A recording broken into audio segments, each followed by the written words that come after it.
차가운 병실의 공기가 폐부 깊숙이 스며들며 앙상하게 마른 몸을 더욱 떨게 만들었고, 낡은 텔레비전 화면에서 흘러나오는 화려한 플래시, 세례와 환호성은 죽음을 앞둔 여자의 비참한 현실을 잔인하게 비웃는 듯했다. 화면 속에 남자는 흠잡을 데 없이 완벽한 턱시도를 입고 세상에서 가장 행복한 미소를 짓고 있었으며, 그의 옆에는 대한민국 굴지의 유통기업 해성그룹의 막내딸이 수줍은 얼굴로 서 있었다. 강도훈이라는 이름 석자가 뉴스 앵커의 입에서 호명될 때마다 한서윤의 가슴은 찢어질 듯한 통증과 함께 뜨거운 피가 역류하는 기분을 느꼈지만, 이미 망가질 대로 망가진 성대는 쉰소리조차 제대로 내지 못하고 그저 거친 숨만 내뱉을 뿐이었다. 7년이라는 긴 세월 동안 그녀가 사랑이라 믿으며 바쳤던 모든 희생과 헌신이 저 화면 속 남자의 빛나는 성공을 위한 걸음이 되어 사라졌다는 사실이 사무치게 억울하여 감기지 않는 눈에서는 하염없이 눈물만 흘러내려 베개를 적셨다. 지난 7년이라는 긴 시간 동안 한서윤은 강도훈이라는 남자의 그림자가 되어 그의 성공을 위해 자신의 모든 재능과 청춘을 헌신짝처럼 바쳤고, 그가 밟고 올라갈 견고한 계단이 되어주었다. 그가 발표했던 혁신적인 경영 전략과 대중을 사로잡았던 감동적인 연설문은 모두 서윤의 손끝에서 탄생한 것이었으나, 세상은 그 사실을 알지 못했고 알려고도 하지 않았다. 도훈은 서윤의 아이디어를 자신의 천재성으로 포장해 승승장구했고, 그가 명성과 부를 얻어갈수록 서윤은 점점 더 깊은 어둠 속으로 밀려나 철저하게 고립되어 갔다. 그녀가 임신 사실을 알렸을 때 보여주었던 그의 차가운 눈빛과 경멸 섞인 말투는 아직도 악몽처럼 생생하게 남아 심장을 난도질했는데, 그는 아이가 자신의 앞길에 방해가 된다며 차가운 수술대 위로 그녀를 내몰았고, 수술 후유증으로 몸이 망가져 더 이상 이용 가치가 없어지자 가차없이 쓰레기처럼 내버렸다. 죽음이 임박한 순간에도 뇌리에 밝혀 떠나지 않는 것은 강도훈이 마지막으로 남겼던 비정한 말들이었는데, 그는 병든 서윤을 향해 네가 선택한 일이라며 동정조차 아깝다는 듯 비웃음을 흘리고 돌아섰었다. 앙상하게 말라 뼈만 남은 손을 들어 허공을 휘저어 보았지만 잡히는 것은 아무것도 없었고, 오직 죽음의 그림자만이 서서히 그녀의 목을 조여오고 있었다. 만약 신이 존재한다면, 그리고 다음 생이라는 것이 허락된다면 절대로 사랑 따위에 눈이 멀어 자신을 잃어버리는 짓은 하지 않겠다고 다짐하며, 그녀는 피 끓는 원한을 품은 채 서서히 감겨오는 눈꺼풀의 무게를 이기지 못하고 어둠 속으로 빠져들었다. 텔레비전 화면 속에서 강도훈이 약혼녀의 손에 반지를 끼워주며 행복을 맹세하는 순간, 한서윤의 심장, 박동 그래프는 요란한 경고음을 내며 일직선을 그렸고, 그렇게 그녀의 비참하고 억울한 삶은 쓸쓸하게 막을 내렸다. 얼마나 깊은 어둠 속을 헤매었는지 알 수 없는 혼몽한 의식 속에서 서윤은 마치 깊은 물 속에서 수면 위로 솟구쳐 오르는 듯한 강렬한 부력과 함께 숨이 트이는 감각을 느끼며 눈을 번쩍 떴다. 코끝을 찌르던 역한 소독약 냄새와 곰팡내 대신 은은하고 고급스러운 라벤더 향기가 폐부 가득 들어왔고, 등 뒤에 닿은 감촉은 딱딱하고 차가운 병원 침대가 아니라 구름 위에 누운 듯 폭신하고 부드러운 최고급 실크의 감촉이었다. 눈부시게 쏟아지는 아침, 햇살에 눈을 찌푸리며 주위를 둘러본 그녀는 자신이 누워있는 곳이 낯설지만 지나치게 호화로운 방이라는 사실에 경악을 금치 못했는데, 높은 천장에는 크리스털 샹들리에가 매달려 있었고, 창밖으로는 드넓은 정원과 서울 시내 전경이 한눈에 들어왔다. 이것이 사후세계인 것인지 아니면 죽기 직전에 보았던 환각이 이어지는 것인지 도무지 상황 파악이 되지 않아 혼란스러워하던 서윤은 무의식적으로 자신의 손을 들어 눈앞에 가져다 대었다가 숨이 멎을 듯한 충격에 휩싸였다. 그녀의 시야에 들어온 손은 병마와 고생으로 쭈글쭈글하고 거칠어졌던 한서윤의 손이 아니라 백옥처럼 희고 매끄러우며 길게 뻗은 손가락 끝에는 정교하게 관리받은 붉은색 네일아트가 칠해져 있는 낯선 여자의 손이었다. 황급히 침대에서 일어나려던 그녀는 몸이 깃털처럼 가볍다는 사실에 다시 한번 놀랐는데 만성적인 통증과 무력감에 시달리던 이전의 육체와는 달리 지금의 몸은 넘치는 활력과 건강함을 과시하고 있었다. 방 한쪽에 놓인 거대한 전신 거울 앞으로 비틀거리며 걸어간 서유는 거울 속에 비친 낯선 여자의 모습을 마주하고 입을 다물지 못한 채 멍하니 서 있을 수밖에 없었다. 칠흑같이 검고 풍성한 긴 웨이브 머리카락과 고양이처럼 날카롭지만 치명적인 매력을 풍기는 눈매, 그리고 오똑한 코와 도도한 붉은 입술을 가진 거울 속의 여자는 대한민국 사람이라면 누구나 알 법한 유명 인사인 MJ그룹의 막내딸 윤세아였다.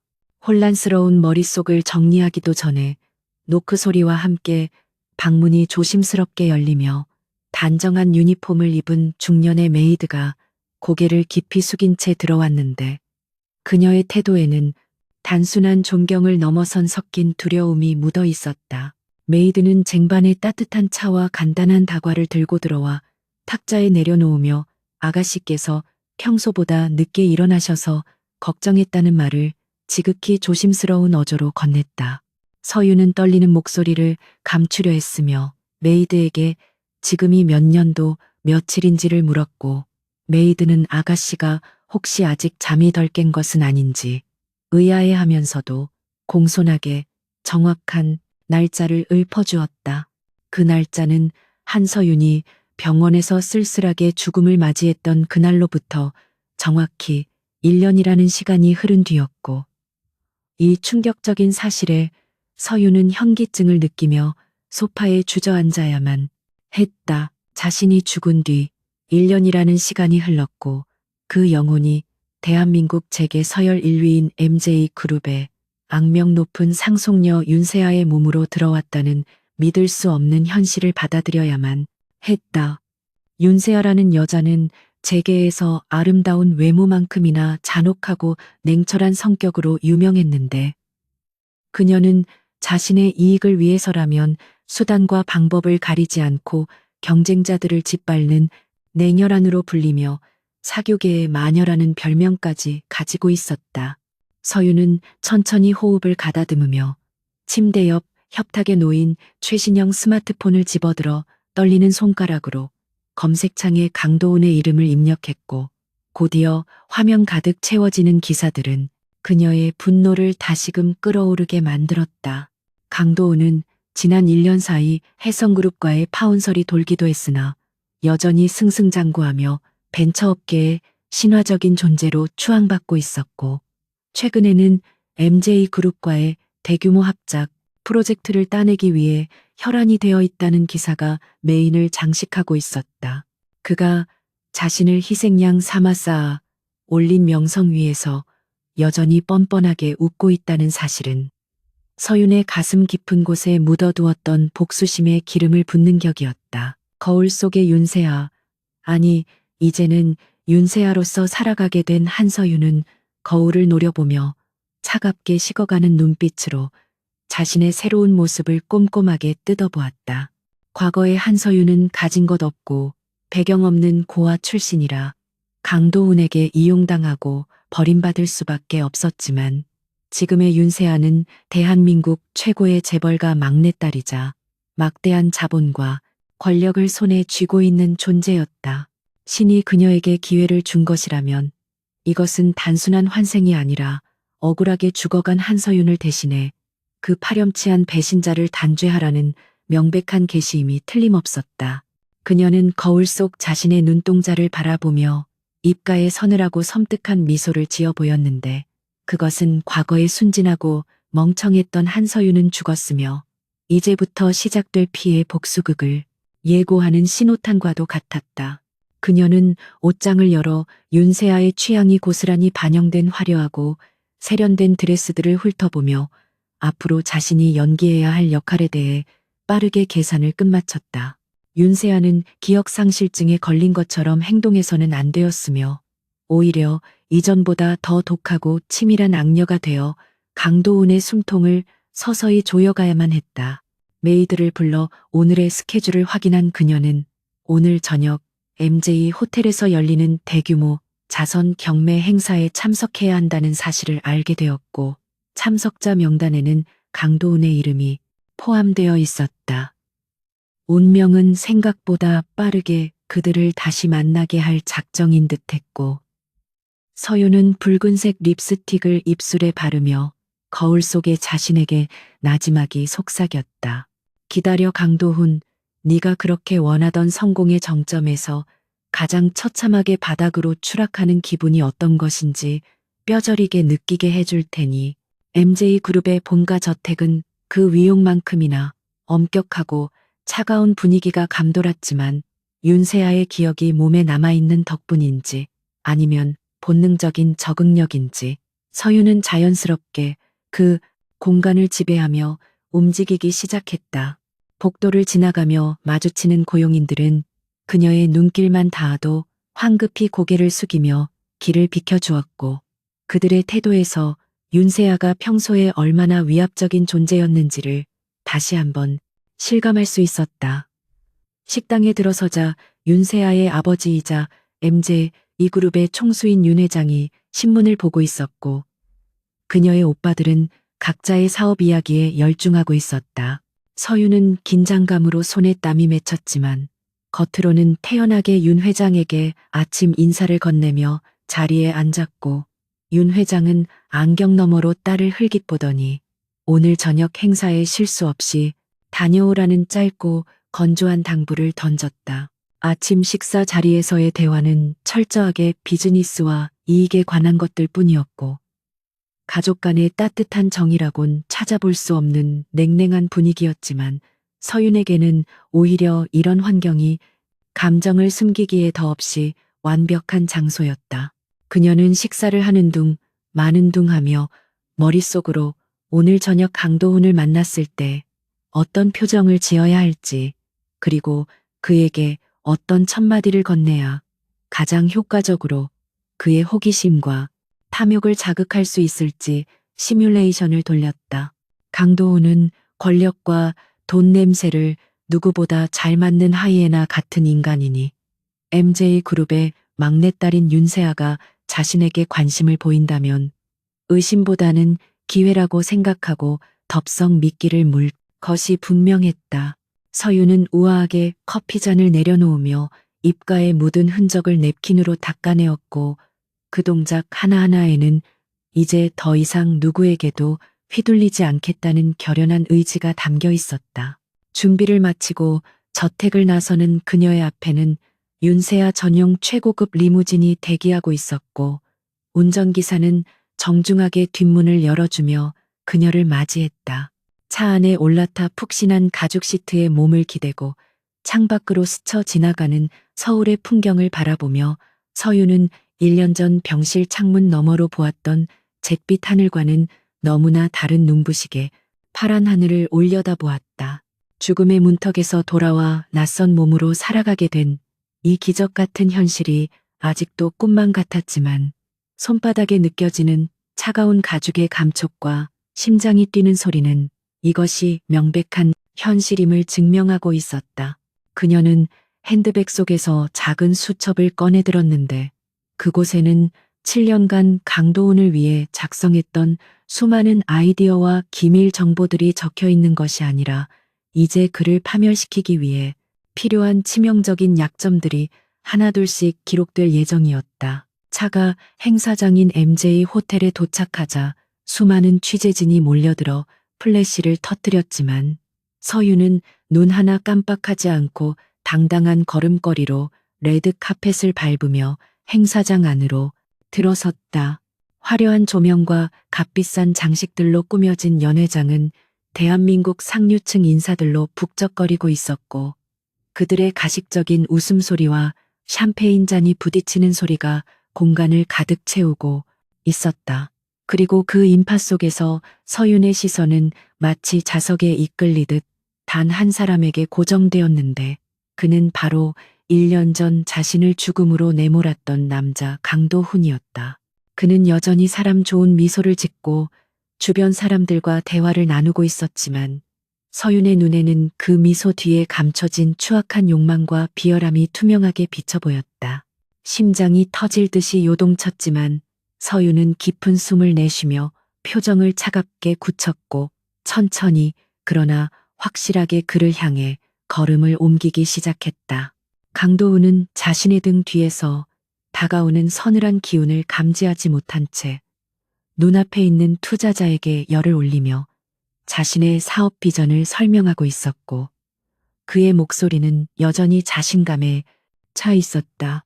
서윤은 그와의 거리가 좁혀질수록 1년 전 병실에서의 고통과 분노가 다시금 생생하게 되살아나는 것을 느꼈지만 이번에는 그 감정에 잡아먹히지 않고 오히려 그것을 날카로운 무기로 벼려냈다. 드디어 강도은의 바로 뒤에 멈춰선 서윤은 차가우면서도 매혹적인 목소리로 그의 이름을 불렀고 그 목소리에는 과거의 한서윤이 아닌 MJ 그룹 윤세아로서의 위엄이 서려 있었다. 강도훈이 놀란 듯 뒤를 돌아보았을 때 그의 눈동자에 비친 것은 대한민국 최고의 재벌가 딸이자 앞으로 그의 인생을 송두리째 뒤흔들어 놓을 아름다운 복수의 화신이었다.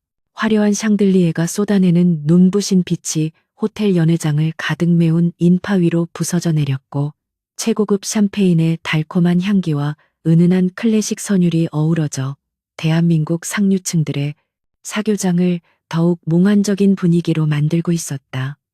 윤세아는 손에 든 크리스털 잔을 가볍게 흔들며 주위를 둘러보았는데 그녀와 눈이 마주치는 사람마다 마치 약속이라도 한 듯 황급히 고개를 숙여 예를 표하거나 아첨 섞인 미소를 지어 보이며 어떻게든 눈도장을 찍으려 안달이나 있었다.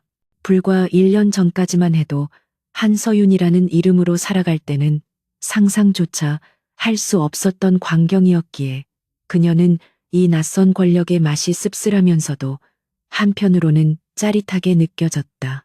과거에 그녀는 강도훈의 성공을 위해 그림자처럼 숨어 지내며 파티장 구석에서 그가 다른 여자들과 웃고 떠드는 모습을 지켜봐야만 했던 초라한 존재였으나 지금은 이 공간의 정점에 서서 그들을 발 아래 두고 내려다보는 위치가 되었다는 사실이 격세지감을 느끼게 했다. 윤세아의 곁으로 다가오는 수많은 재계 인사들은 저마다의 목적을 가지고 그녀에게 말을 걸어왔지만 그녀는 타고난 윤세아의 기억과 한서윤의 노련한 처세술을 섞어 우아하면서도 적당히 거리를 두는 태도로 그들을 상대했다.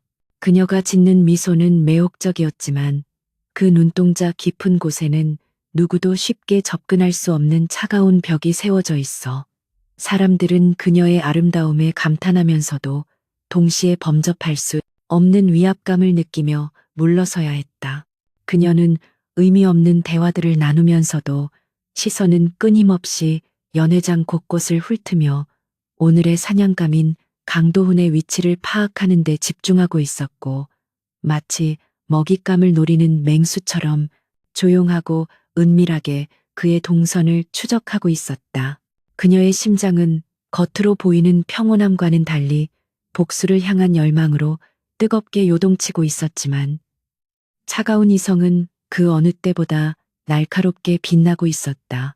드디어 인파 속에서 익숙하면서도 증오스러운 뒷모습을 발견한 순간 윤세아의 손에 들린 샴페인 잔이 미세하게 떨렸지만 그녀는 곧바로 호흡을 가다듬으며 표정을 갈무리했다. 강도훈은 연회장 중앙에서 몇몇 중소기업 사장들에게 둘러싸여 있었는데 특유의 자신감 넘치는 제스처와 화려한 언변으로 좌중을 휘어잡으며 자신의 사업 계획을 열정적으로 설명하고 있었다. 7년 동안 그녀가 곁에서 지켜보며 다듬어 주었던 그 습관들과 말투가 여전히 그대로 남아있는 것을 보자 구역질이 치밀어 올랐지만 동시에 그가 변하지 않았다는 사실이 그녀에게는 가장 큰 무기가 될 것임을 직감했다.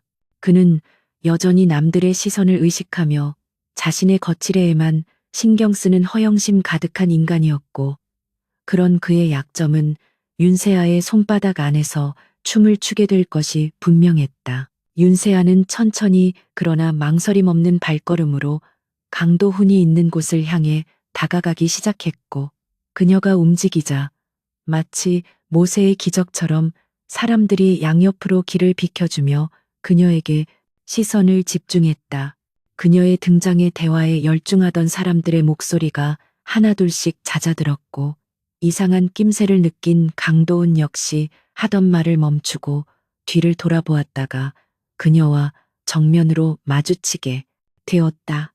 대한민국 재계서열 1위 MJ 그룹의 막내딸이 자신을 향해 걸어오고 있다는 사실을 인지한 강도훈의 눈동자가 순간적으로 크게 흔들렸고, 그 찰나의 순간에 스쳐 지나가는 당혹감과 탐욕 그리고 기회를 잡아야 한다는 본능적인 계산이 그의 얼굴에 적나라하게 드러났다. 그는 황급히 옷매무새를 가다듬고 가장 완벽해 보이는 미소를 지어 보였지만 서윤의 눈에는 그 모든 것이 총극처럼 우스꽝스럽게만 보일 뿐이었다.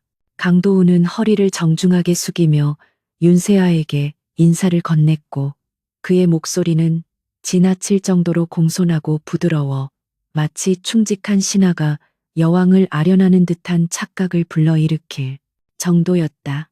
윤세아 이사님을 이렇게 뵙게 되어 영광이라며 손을 내미는 그의 뻔뻔한 태도에 서윤은 속에서 끓어오르는 분노를 억누르며 차가운 눈빛으로 그의 손을 잠시 바라보다가 아주 느리게 자신의 손을 내밀어 가볍게 잡았다가 떼어냈다.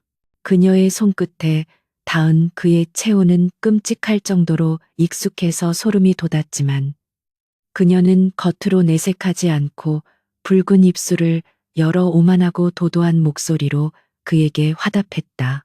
강 대표의 이름은 익히 들어 알고 있다며 요즘 업계에서 가장 주목받는 젊은 경영인이라는 칭찬을 던지자 강도훈의 얼굴은 세상을 다 가진 듯한 환희로 붉게 상기되었다. 그는 윤세아의 칭찬에 고무되어 더욱 적극적으로 자신을 어필하기 시작했고, 자신이 이끄는 회사가 얼마나 뛰어난 잠재력을 가지고 있는지, 그리고 앞으로 추진할 프로젝트가 얼마나 혁신적인지에 대해 쉴 새 없이 떠들어댔다. 그러나 그가 자랑스럽게 내뱉는 말들은 모두 과거 한서윤이 그를 위해 밤새워 고민하고 작성했던 기획서 속에 있던 내용들이었고, 그는 죽은 여자의 유산을 훔쳐 자신의 성공을 위한 발판으로 삼고 있었다. 서윤은 그가 자신의 아이디어를 마치 본인의 독창적인 생각인 양 포장해서 말할 때마다 가슴 깊은 곳이 베이는 듯한 통증을 느꼈지만, 그 고통을 동력 삼아 더욱 차갑고 냉철한 판단력을 유지하려고 했었다.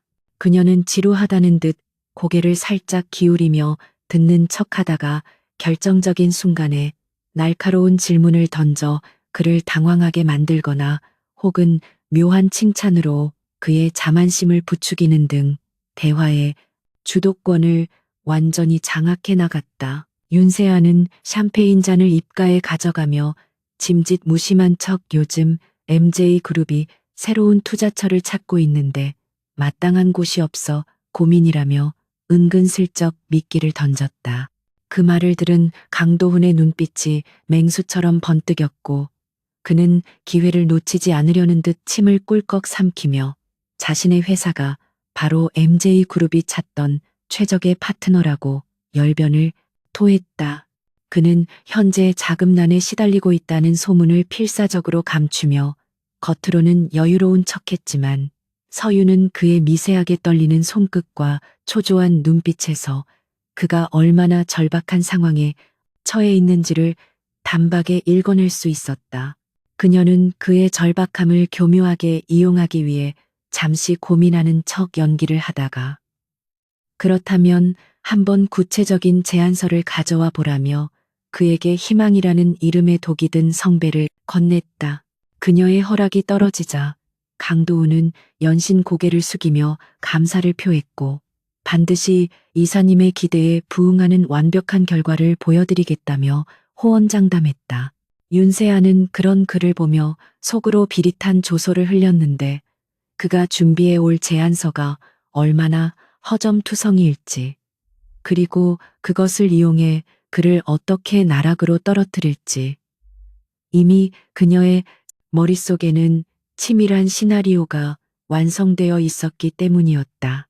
그녀는 더 이상 그와 대화를 나누는 것이 시간 낭비라고 판단하고 짧은 작별 인사를 건넨 뒤 미련 없이 몸을 돌려 그 자리를 벗어났다.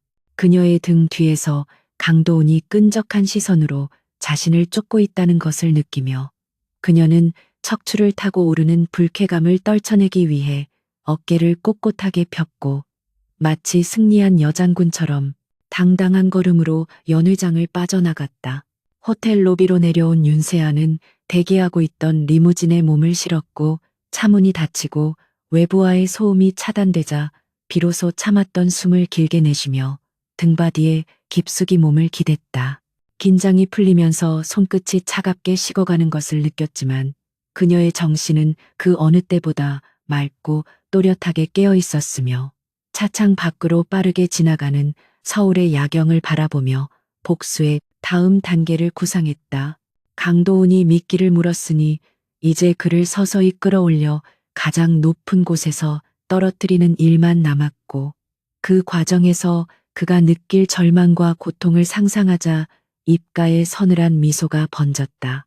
그녀는 핸드백에서 스마트폰을 꺼내 비서실장에게 전화를 걸어 내일 오전 일정을 모두 비우고 강도훈의 뒷조사를 담당할 전문팀을 꾸리라고 지시했고 그녀의 목소리에는 한치의 망설임도 없는 단호함이 배어 있었다. 집으로 돌아온 윤세아는 씻는 것조차 잊은 채 서재로 직행하여 금고 속에 보관해 두었던 낡은 노트북을 꺼냈는데 그 안에는 한서윤 시절 그녀가 작성했던 수많은 미공개 원고들과 기획안들이 고스란히 저장되어 있었다. 그녀는 강도훈이 최근 발표한 프로젝트와 자신의 원고를 대조하며 그가 얼마나 뻔뻔하게 표절을 저질렀는지 꼼꼼하게 증거를 수집하기 시작했고 화면 속의 글자 하나하나가 그를 올가맬 강력한 족쇄가 될 것임을 확신했다. 밤이 깊어 새벽이 다가올 때까지 서재의 불은 꺼지지 않았고 그녀는 피로조차 잊은 채 복수를 위한 설계도를 완성해 나갔으며 그 과정은 마치 정교한 예술 작품을 만드는 것처럼 치밀하고 완벽했다. 그녀는 강도훈이 MJ그룹과의 협력을 믿고 무리하게 투자를 확장하도록 유도한 뒤 결정적인 순간에 자금을 끊고 표절 시비를 터뜨려 그를 사회적으로 완전히 매장시킬 계획이었다. 다음 날 아침 윤세아는 평소보다 일찍 일어나 말끔한 정장 차림으로 회사에 출근했고 그녀의 등장은 직원들에게 신선한 충격과 함께 팽팽한 긴장감을 불어넣었다. 그녀는 회의실에 들어서자마자 임원들에게 강도훈의 회사인 KD그룹과의 협력을 긍정적으로 검토하라고 지시했고 임원들은 갑작스러운 결정에 당황하며 우려의 목소리를 냈지만 그녀의 카리스마에 놀려 아무도 반대 의견을 제시하지 못했다. 윤세아는 반대하는 임원들을 향해 날카로운 논리와 압도적인 비전으로 그들을 설득했고 결국 모든 임원이 그녀의 뜻에 따르기로 동의하게 만들었다. 회의가 끝난 뒤 그녀는 자신의 사무실로 돌아와 창밖을 내려다보며 강도훈이 곧 제 발로 호랑이 굴로 들어오게 될 것을 확신하며 여유로운 미소를 지었고 책상 위에 놓인 강도훈의 명함을 집어들어 쓰레기통 속으로 가차없이 던져버렸다. 얼마 지나지 않아 강도훈에게서 만나고 싶다는 연락이 왔고 윤세아는 짐짓 바쁜 척하며 그를 며칠 동안 기다리게 만든 뒤 간신히 시간을 내어주는 척하며 약속을 잡았다.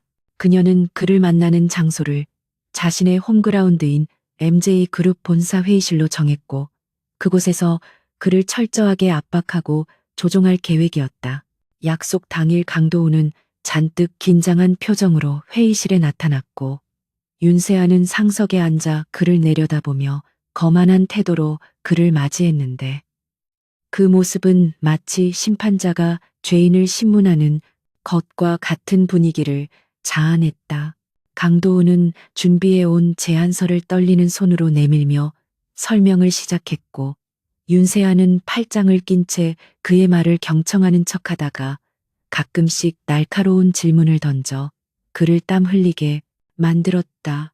윤세아는 강도훈의 제안서 곳곳에 숨겨진 허점들을 꿰뚫어 보고 있었지만 그것을 지적하는 대신 칭찬하는 척하며 그가 더 큰 욕심을 부리도록 부추겼다. 그녀는 이 프로젝트가 성공하면 MJ 그룹의 전폭적인 지지를 받을 수 있을 것이라고 암시하며 그가 무리한 조건의 계약서에 서명하도록 유도했고 강도훈은 눈앞의 이익에 눈이 멀어 그 계약서가 자신의 목을 조를 올감이라는 사실을 전혀 눈치채지 못했다. 계약서에 서명하는 강도훈의 손을 바라보며 윤세아는 속으로 쾌재를 불렀고 이제 돌이킬 수 없는 강을 건넌 그를 보며 연민조차 느껴지지 않는 차가운 마음을 확인했다. 회의가 끝나고 강도훈이 돌아간 뒤 윤세아는 계약서를 들어올리며 차갑게 웃었고 이제부터 시작될 진정한 복수극의 서막이 올랐음을 스스로에게 선언했다. 그날 저녁 윤세아는 한서윤의 납골당을 찾아가 차가운 유골함 앞에 꽃을 놓으며 조용히 속삭였다.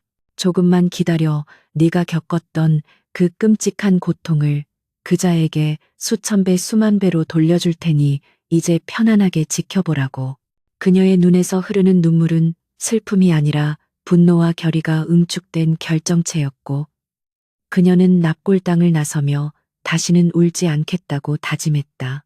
밤하늘에는 칠흑 같은 어둠 속에 별들이 차갑게 빛나고 있었고 윤세아의 발걸음은 그 어느 때보다 당당하고 힘찼으며 그녀의 뒤로 길게 늘어선 그림자는 마치 그녀를 수호하는 악마의 날개처럼 보였다. 이제 강도훈에게 남은 것은 파멸뿐이었고 윤세아는 그 파멸의 지휘자가 되어 그를 지옥의 밑바닥까지 끌고 내려갈 준비를 완벽하게 마쳤다.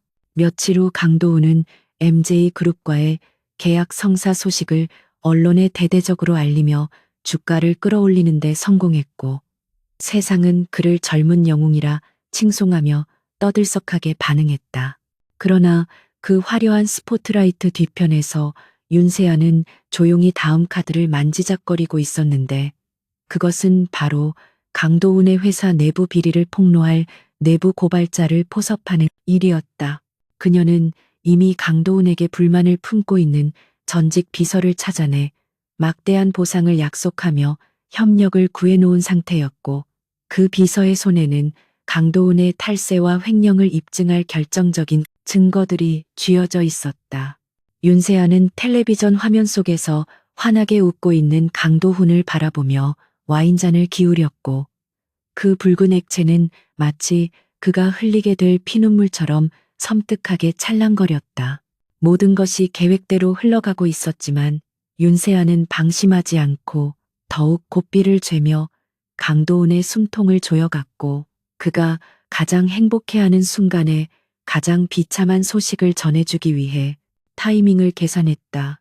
그녀는 MJ 그룹의 법무팀을 총동원하여 강도훈과의 계약을 법적으로 완벽하게 방어하는 동시에 그가 빠져나갈 구멍을 원천 봉쇄했고 이제 그가 할 수 있는 일은 오직 그녀의 뜻대로 움직이는 꼭두각시가 되는 것뿐이었다. 강도훈은 자신이 거미줄에 걸린 나비 신세라는 것도 모른 채 더 높이 날아오르려 발버둥 쳤지만 그럴수록 거미줄은 더욱 단단하게 그를 올가매고 있었다. 윤세아는 그 모습을 지켜보며 잔혹한 즐거움을 느꼈고 이것이 바로 정의 구현이라 믿으며 자신의 행동의 한 점에 부끄러움도 느끼지 않았다. 서울 도심이 한눈에 내려다 보이는 MJ 그룹 본사 최상층의 VIP 회의실에는 팽팽한 긴장감과 함께 묘한 기대감이 공기 중에 감돌고 있었고 윤세아는 창가에 서서 아래를 내려다보며 오늘의 사냥감이 제 발로 걸어 들어오기를 기다리고 있었다. 그녀가 준비한 미끼는 단순한 사업 제안이 아니라 강도훈이 평생을 갈망해온 상류사회의 인정과 막대한 부를 한 번에 거머쥘 수 있는 것처럼 보이는 달콤하지만 치명적인 독사과와도 같은 것이었다.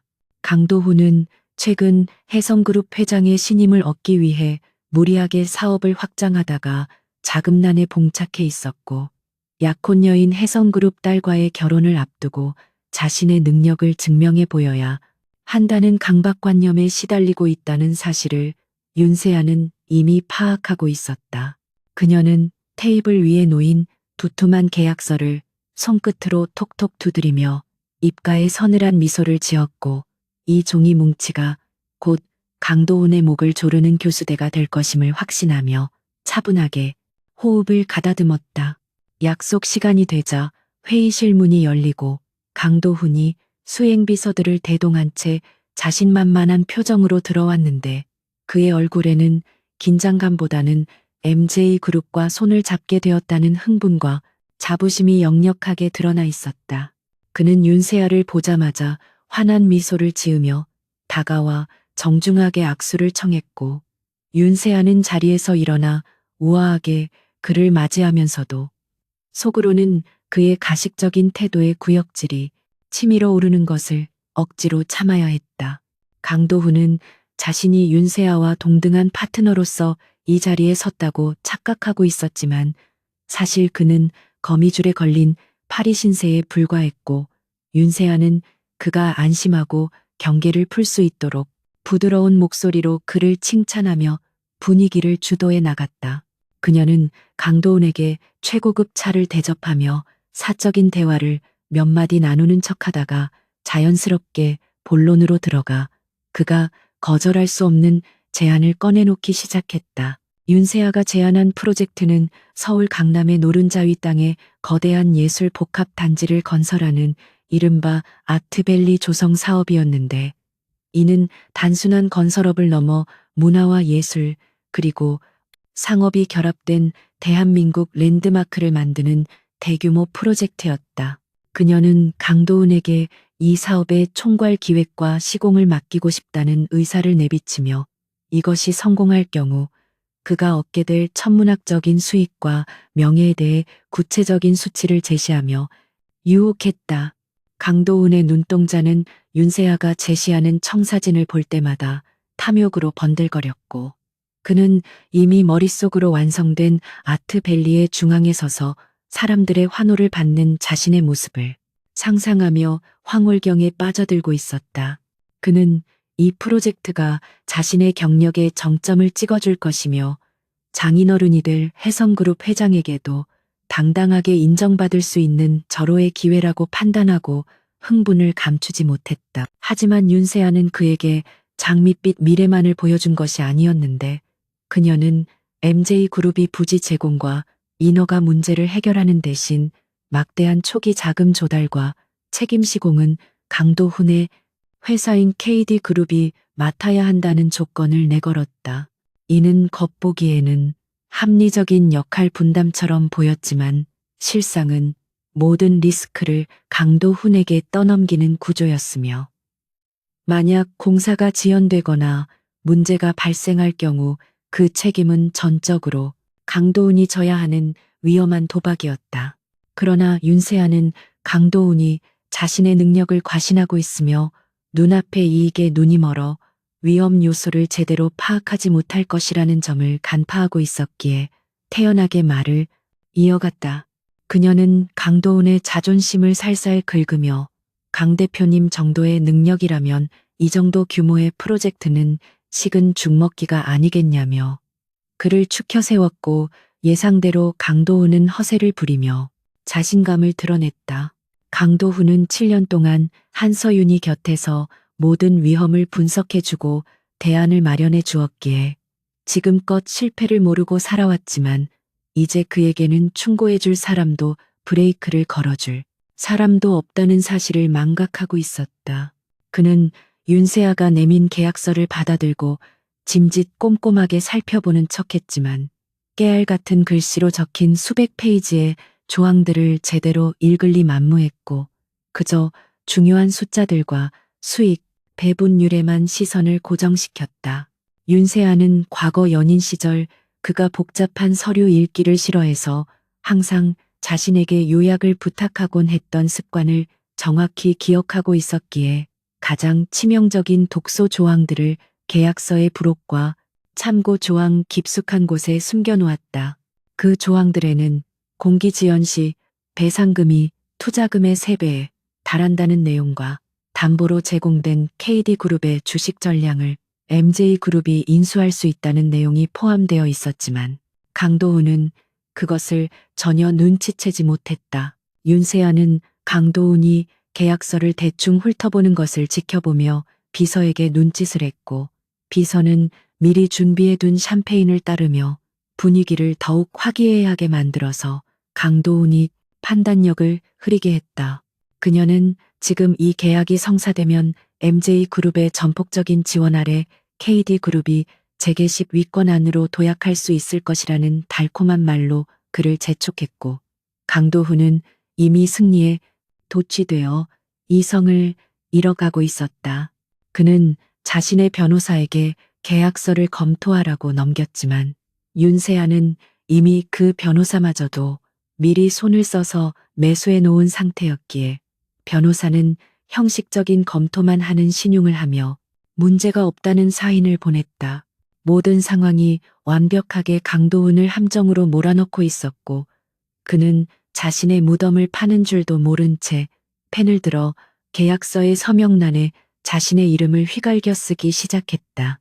펜촉이 종이 위를 긁는 사각거리는 소리가 윤세아의 귓가에는 마치 단두대의 칼날이 떨어지는 소리처럼 들렸고 강도훈이 마지막 도장을 찍는 순간 그녀는 속으로 쾌재를 부르며 승리의 전율을 느꼈다. 강도훈은 계약서에 서명을 마친 후 환한 표정으로 윤세아를 바라보며 앞으로 잘 부탁드린다는 인사를 건넸고 윤세아는 그의 손을 맞잡으며 저야말로 기대가 크다는 의미심장한 대답을 돌려주었다. 두 사람의 손이 맞닿은 순간 강도훈은 성공의 기쁨에 취해 있었지만 윤세아는 그의 손목을 비틀어 부러뜨리고 싶은 충동을 억누르며 차가운 미소를 유지해야만 했다. 계약이 체결됨과 동시에 강도훈은 MJ그룹이라는 거대한 호랑이의 등에 올라탄 것이 아니라 호랑이의 아가리 속으로 제 발로 기어 들어간 셈이었고 이제 그에게 남은 것은 처참하게 씹어먹히는 운명뿐이었다. 회의가 끝나고 강도훈이 의기양양하게 돌아간 뒤 윤세아는 텅 빈 회의실에 홀로 남아 창밖을 바라보며 긴 숨을 내쉬었는데 그녀의 눈빛은 방금 전까지 보여주었던 비즈니스 파트너의 온화함은 사라지고 오직 증오와 복수심만이 이글거리고 있었다. 그녀는 책상 위에 놓인 계약서 사본을 집어들고 강도훈이 서명한 부분을 손가락으로 쓸어내리며 7년 전 그가 자신에게 이별을 통보하며 던졌던 모욕적인 말들을 떠올렸다. 그때 그는 너 같은 여자는 내 성공에 방해만 될 뿐이라며 매몰차게 돌아섰지만 이제는 그 성공이라는 것이 얼마나 허망하게 무너질 수 있는지를 자신이 직접 보여줄 차례였다. 그녀는 비서실장을 호출하여 프로젝트 진행 상황을 실시간으로 보고하라고 지시했고 특히 강도훈이 자금을 조달하는 과정에서 불법적인 방법을 쓰는지 철저하게 감시하라고 명령했다. 강도훈은 사무실로 돌아와 직원들에게 MJ그룹과의 계약 성사 소식을 알리며 샴페인을 터뜨렸고 전 직원이 환호하는 가운데 그는 자신이 마치 세상을 다 가진 왕이 된 듯한 착각에 빠져 있었다. 그는 곧바로 혜성그룹 회장에게 전화를 걸어 이 기쁜 소식을 전했고 회장은 그를 칭찬하며 조만간 식사 자리를 마련하겠다고 약속했는데 이것은 강도훈이 그토록 원하던 인정이었다. 그러나 그는 자신이 딛고 서 있는 땅이 늪지대라는 사실을 꿈에도 모른 채 더 높이 더 화려한 건물을 짓기 위해 무리하게 대출을 끌어다 쓰기 시작했고 사채 시장에까지 손을 곧 뻗치며 위험한 줄타기를 시작했다. 윤세아는 그가 자금을 융통하는 경로를 모두 파악하고 있었고, 그가 빚더미에 올라앉아 꼼짝달싹 못하게 될 때를 기다리며 조용히 덫에 밧줄을 당길 준비를 하고 있었다. 며칠 후 윤세아는 강도훈을 다시 불러 프로젝트의 세부 일정을 논의했는데, 그녀는 의도적으로 공사 기간을 단축할 것을 요구하며 그를 압박했고, 강도훈은 MJ그룹의 요구를 거절할 수 없어 울며 겨자 먹기로 그 조건을 수락했다. 공사 기간이 단축되면 비용은 기하급수적으로 늘어나고 부실 공사의 위험도 커지지만 강도훈은 어떻게든 해낼 수 있을 것이라는 막연한 자신감으로 무리수를 두기 시작했다. 윤세아는 그가 무리하게 공사를 강행하다가 사고가 나거나 자금이 바닥나기를 기다리고 있었고, 이미 언론사 기자들에게 KD그룹의 공사 현장을 주시하라는 팁을 흘려놓은 상태였다. 강도훈은 자신이 윤세아의 손바닥 위에서 놀아나고 있다는 사실은 까맣게 모른 채 매일 밤 술 접대와 로비에 열을 올리며 허상뿐인 성공을 쫓아다니느라 정신이 없었다. 그러던 중 강도훈은 과거 한서윤이 작성했던 기획안 중에서 아직 발표하지 않은 아이디어를 발견하고 그것을 이번 프로젝트에 적용하기로 마음먹었는데, 그는 죽은 사람은 말이 없으니 아무도 모를 것이라고 생각하며 쾌재를 불렀다. 그러나 그 기획안에는 한서윤이 만약을 대비해 심어놓은 치명적인 오류가 숨겨져 있었고, 강도훈은 그것을 검증할 능력도 시간도 없었기에 그대로 베껴서 설계 도면에 반영해 버렸다. 윤세아는 그가 자신의 함정에 완벽하게 걸려들었다는 보고를 받고 소름 끼치는 웃음을 터뜨렸는데, 그것은 과거에 자신이 만들어 놓은 덫의 배신자가 걸려들었다는 사실이 주는 짜릿한 통쾌함 때문이었다. 이제 강도훈이 쌓아 올리는 건물은 것만 화려할 뿐 기반부터 잘못된 사상 누각이 될 것이며, 작은 충격에도 와르르 무너져 내릴 운명이었다. 시간이 흐를수록 강도훈의 초조함은 극에 달하기 시작했는데, 자금 회전이 생각만큼 원활하지 않았고 현장에서는 크고 작은 사고들이 끊이지 않아 공사 일정이 자꾸만 지연되었기 때문이었다. 그는 윤세아에게 사정을 설명하고 도움을 요청하려 했지만 윤세아는 바쁘다는 핑계로 그를 만나주지 않았고, 대신 계약서의 조항을 들먹이며 위약금을 청구하겠다는 내용 증명을 보내 그를 벼랑 끝으로 몰아세웠다. 강도훈은 그제야 뭔가 잘못되어 가고 있다는 것을 직감했지만 이미 돌이키기에는 너무 늦어버렸고, 그는 빚쟁이들의 독촉 전화와 MJ2그룹의 압박 사이에서 피가 마르는 고통을 겪어야 했다. 그는 밤마다 악몽에 시달리며 식은땀을 흘렸는데, 꿈속에서 한서윤이 나타나 피눈물을 흘리며 자신의 목을 조르는 모습이 너무나 생생하여 잠을 이룰 수가 없었다. 윤세아는 강도훈이 서서히 무너져가는 모습을 멀리서 지켜보며 와인잔을 흔들었고, 그녀의 곁에는 강도훈의 회사 내부 정보를 빼돌리는 스파이가 앉아 상세한 보고를 하고 있었다. 스파이는 강도훈이 회계 장부를 조작하여 비자금을 조성하고 있다는 사실과 하청 업체들에게 대금을 지급하지 않아 원성이 자자하다는 사실을 폭로했고, 윤세아는 이 모든 자료를 차곡차곡 모아 검찰에 넘길 타이밍을 재고 있었다. 그녀는 단순히 그를 망하게 하는 것으로는 부족하다고 생각했으며, 그가 사회적으로 완전히 매장당하고 감옥에서 평생 썩게 만들어야 비로소 한서윤의 원한이 풀릴 것이라고 믿었다.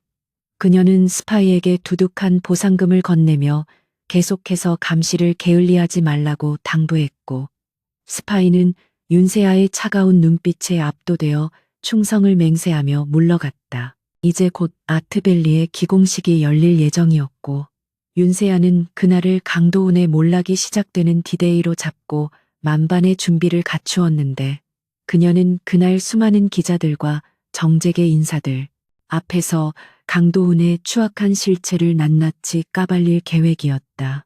그녀는 기공식에 입고 갈 드레스를 고르며 거울 속에 비친 자신의 모습을 바라보았고, 그 모습은 복수의 여신 네메시스가 강림한 듯 아름답지만 서늘한 기운을 뿜어내고 있었다. 강도훈은 기공식이야말로 자신이 재계의 거물로 도약하는 화려한 대관식이 될 것이라고 믿고 있겠지만, 사실 그 자리는 그의 공개 처형장이 될 것이라는 사실을 윤세아만이 알고 있었다. 그녀는 입술에 붉은 립스틱을 바르며 나지막이 중얼거렸는데, 그것은 강도훈을 향한 마지막 자비 없는 선전포고였다. 기대해도 좋아. 내 인생에서 가장 잊지 못할 쇼를 보여줄 테니. 인터넷 커뮤니티와 소셜미디어를 뜨겁게 달구기 시작한 것은 새벽녘에 올라온 익명의 폭록을 하나였는데, 그 내용은 대한민국 벤처 신화의 주인공인 KD그룹 강도훈 대표의 성공 뒤에 숨겨진 추악한 진실을 낱낱이 고발하는 충격적인 것이었다. 작성자는 자신을 과거 강도훈의 최측근이었다고 소개하며 그가 발표했던 혁신적인 경영 전략과 베스트셀러가 된 자서전의 내용이 사실은 7년 동안 그를 뒷바라지하다가 비참하게 버려진 전 여자친구 한서윤의 작품이라고 주장했다. 글에는 한서윤만이 알 수 있는 구체적인 날짜와 기획안의 초기 초안, 그리고 두 사람이 나누었던 은밀한 대화 내용까지 상세하게 포함되어 있어 단순한 루머로 치부하기에는 신빙성이 너무나 높았다. 대중들은 천재 경영인이라는 가면 뒤에 숨겨진 강도훈의 비열한 민낯에 경악하며 분노를 터뜨렸고, 실시간 검색어 순위는 강도훈과 KD그룹, 그리고 의문의 여성 한서윤의 이름으로 도배되기 시작했다. 강도훈은 집무실에서 태블릿 PC를 집어던지며 고래고래 소리를 질렀는데, 화면 속에 떠 있는 폭로글의 내용은 마치 죽은 한서윤이 무덤에서 기어나와 그의 귓가에 속삭이는 것처럼 소름 끼치도록 정확했기 때문이었다. 그는 비서실장에게 당장 해당 사이트 서버를 다운시키든 작성자를 찾아내 입을 막든 수단과 방법을 가리지 말고 이 사태를 진정시키라고 명령했지만, 이미 퍼질 대로 퍼진 소문을 막기에는 역부족이었다. 특히 그가 가장 두려워하는 것은 폭로글에 첨부된 기획안 파일의 캡처본이었는데, 그것은 그가 금고 깊숙이 숨겨두고 자신만의 비밀 병기로 사용하려 했던 미공개 프로젝트의 원본 파일과 토시 하나 틀리지 않고 일치했다. 강도훈은 등줄기를 타고 흐르는 식은땀을 닦아내며 덜덜 떨리는 손으로 위스키 잔을 움켜쥐었고, 도대체 누가 죽은 년의 유품을 뒤져서 이런 짓을 꾸미는 것인지 짐작조차 할 수 않아 공포에 질려 있었다. 윤세아는 자신의 집무실에서 대형 모니터를 통해 강도훈이 무너져가는 꼴을 실시간으로 지켜보며 우아하게 커피를 마시고 있었는데, 그녀의 표정은 마치 재미있는 연극을 관람하는 관객처럼 여유롭고 평온해 보였다. 그녀는 익명의 폭로자로 위장하여 7년 전 자신이 썼던 일기장과 업무 수첩의 내용을 교묘하게 편집해 인터넷에 유포했고, 강도훈이 절대 반박할 수 없는 증거들을 하나씩 터뜨리며 그의 숨통을 조여가고 있었다. 사람들은 가련하게 죽어간 한서윤을 추모하며 강도훈을 향해 십자포화를 퍼부었고, KD그룹의 주가는 곤두박질치기 시작했으며 투자자들의 항해 전화가 빗발쳐 업무가 마비될 지경에 이르렀다. 윤세아는 비서에게 지시하여 여론조작팀을 가동해 강도훈에 대한 비난 댓글을 더욱 증폭시켰고, 그가 사회적으로 완전히 고립되도록 만드는 작업에 박차를 가했다. 사태가 심각해지자 해성그룹 쪽에서도 강도훈에 대한 의심의 눈초리를 보내기 시작했는데, 약혼녀는 그에게 전화를 걸어 사실 해명을 요구하며 당장 이 더러운 소문을 잠재우지 못하면 파혼도 불사하겠다고 으름장을 놓았다. 강도훈은 약혼녀를 달래기 위해 온갖 감언이설을 늘어놓으며 이것은 경쟁사의 음해 공작일 뿐이라고 변명했지만 수화기 너머로 들려오는 목소리는 이미 싸늘하게 식어 있었다. 그는 전화를 끊고 머리를 감싸쥐며 괴로워했는데 엎친 데 덮친 격으로 은행권에서도 대출 연장을 거부하고 조기 상환을 압박해오기 시작하여 자금 사정이 급격히 악화되었다. 그는 아트밸리 프로젝트를 진행하기 위해 이미 막대한 자금을 쏟아부은 상태였기에 지금 당장 현금을 융통할 곳이 없어 발을 동동 구르며 사면초가의 위기에 몰리게 되었다. 이때 MJ그룹의 윤세아로부터 호출 연락이 왔고 강도훈은 지푸라기라도 잡는 심정으로 그녀에게 달려갔는데 그녀는 여전히 차갑고 도도한 표정으로 그를 맞이했다.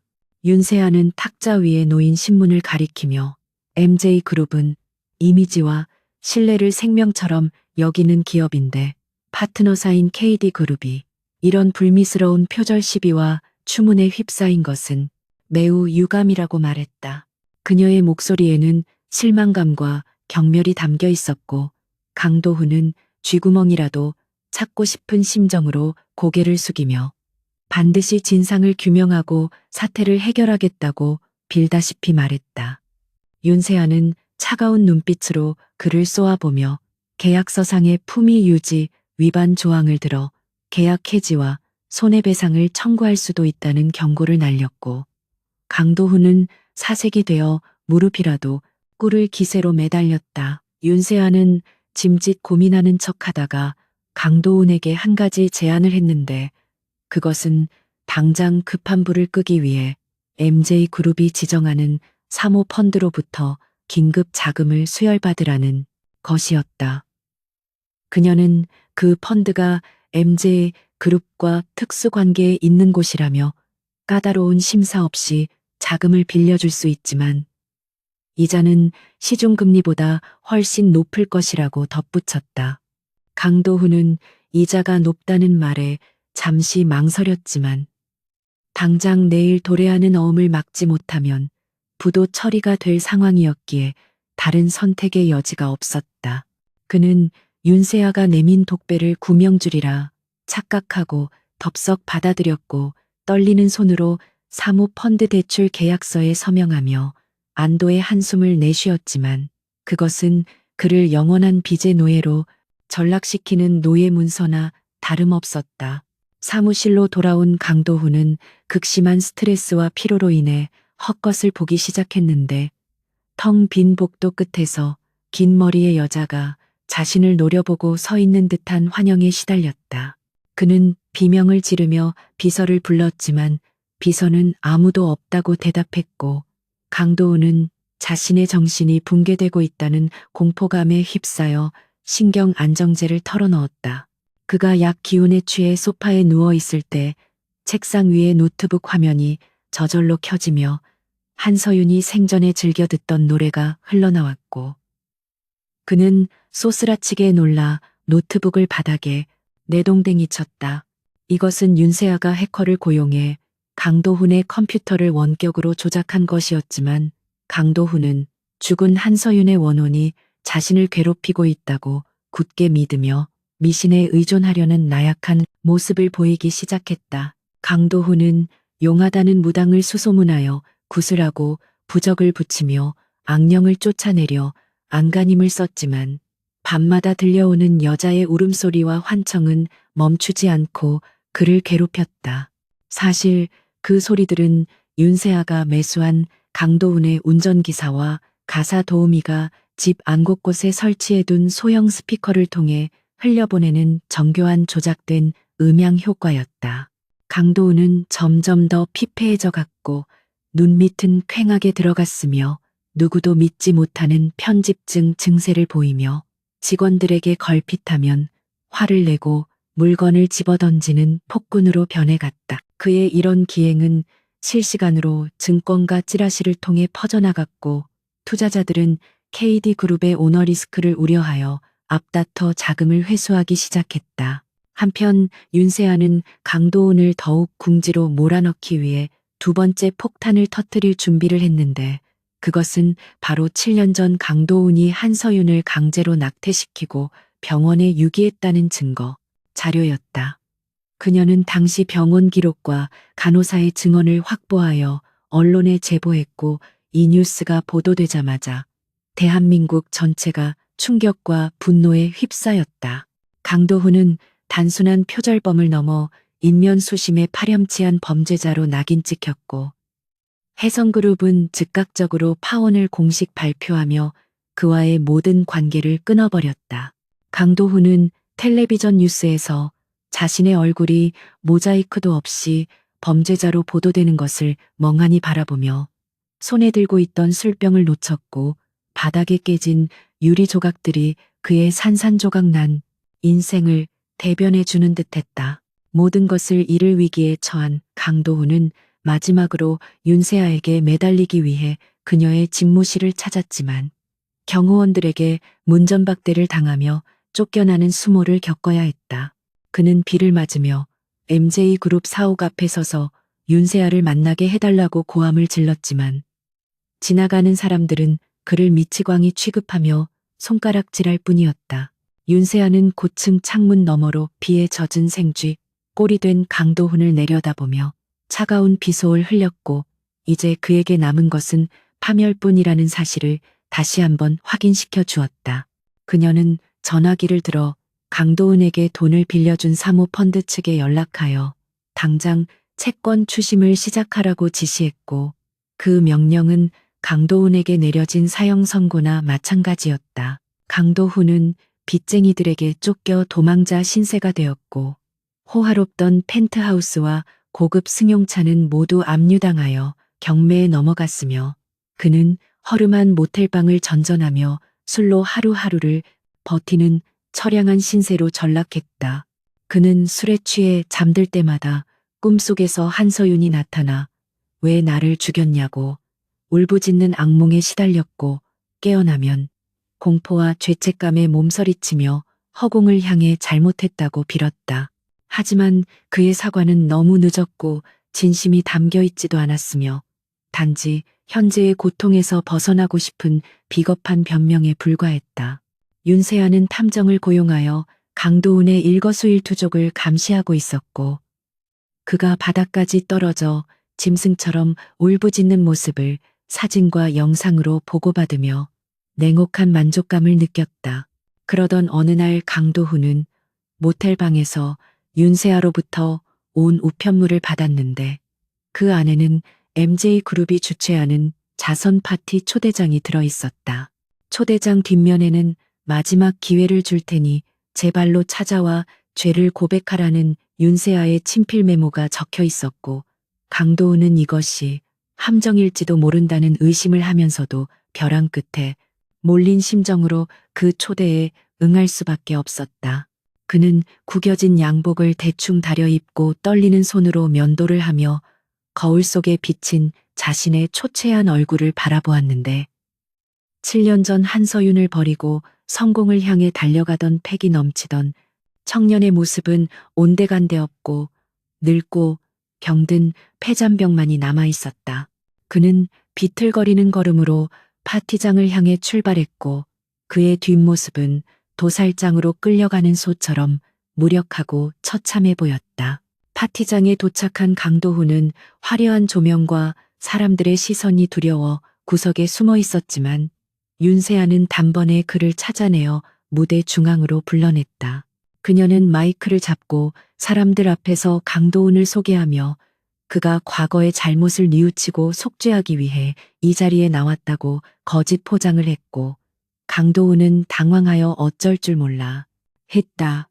윤세아는 그에게 마이크를 넘기며 한서윤에게 했던 짓을 모두 고백하고 용서를 구하라고 종용했고 강도훈은 수많은 카메라와 사람들의 눈초리에 압도되어 입술을 달달 떨며 아무 말도 하지 못했다.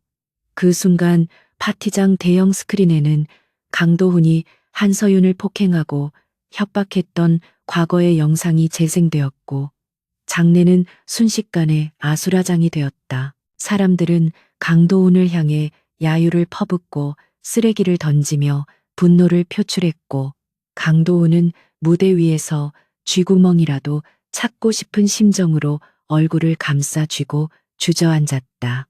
윤세아는 그 모습을 차갑게 내려다보며 이것이 바로 네가 자초한 지옥이라며 나지막이 속삭였고, 강도훈은 그 목소리가 한서윤의 목소리와 겹쳐 들리는 공포를 느끼며 비명을 질렀다. 그는 무대 아래로 뛰어내려 도망치려 했지만 경호원들에게 붙잡혀 질질 끌려나갔고, 그 모습은 마치 7년 전 그가 한서윤을 병원에서 쫓아내던 장면과 묘하게 오버랩되었다. 윤세아는 샴페인 잔을 들어 올리며 허공에 건배를 했고, 그녀의 눈가에는 한서윤을 위한 진혼곡과도 같은 눈물 한 방울이 맺혀 있었다.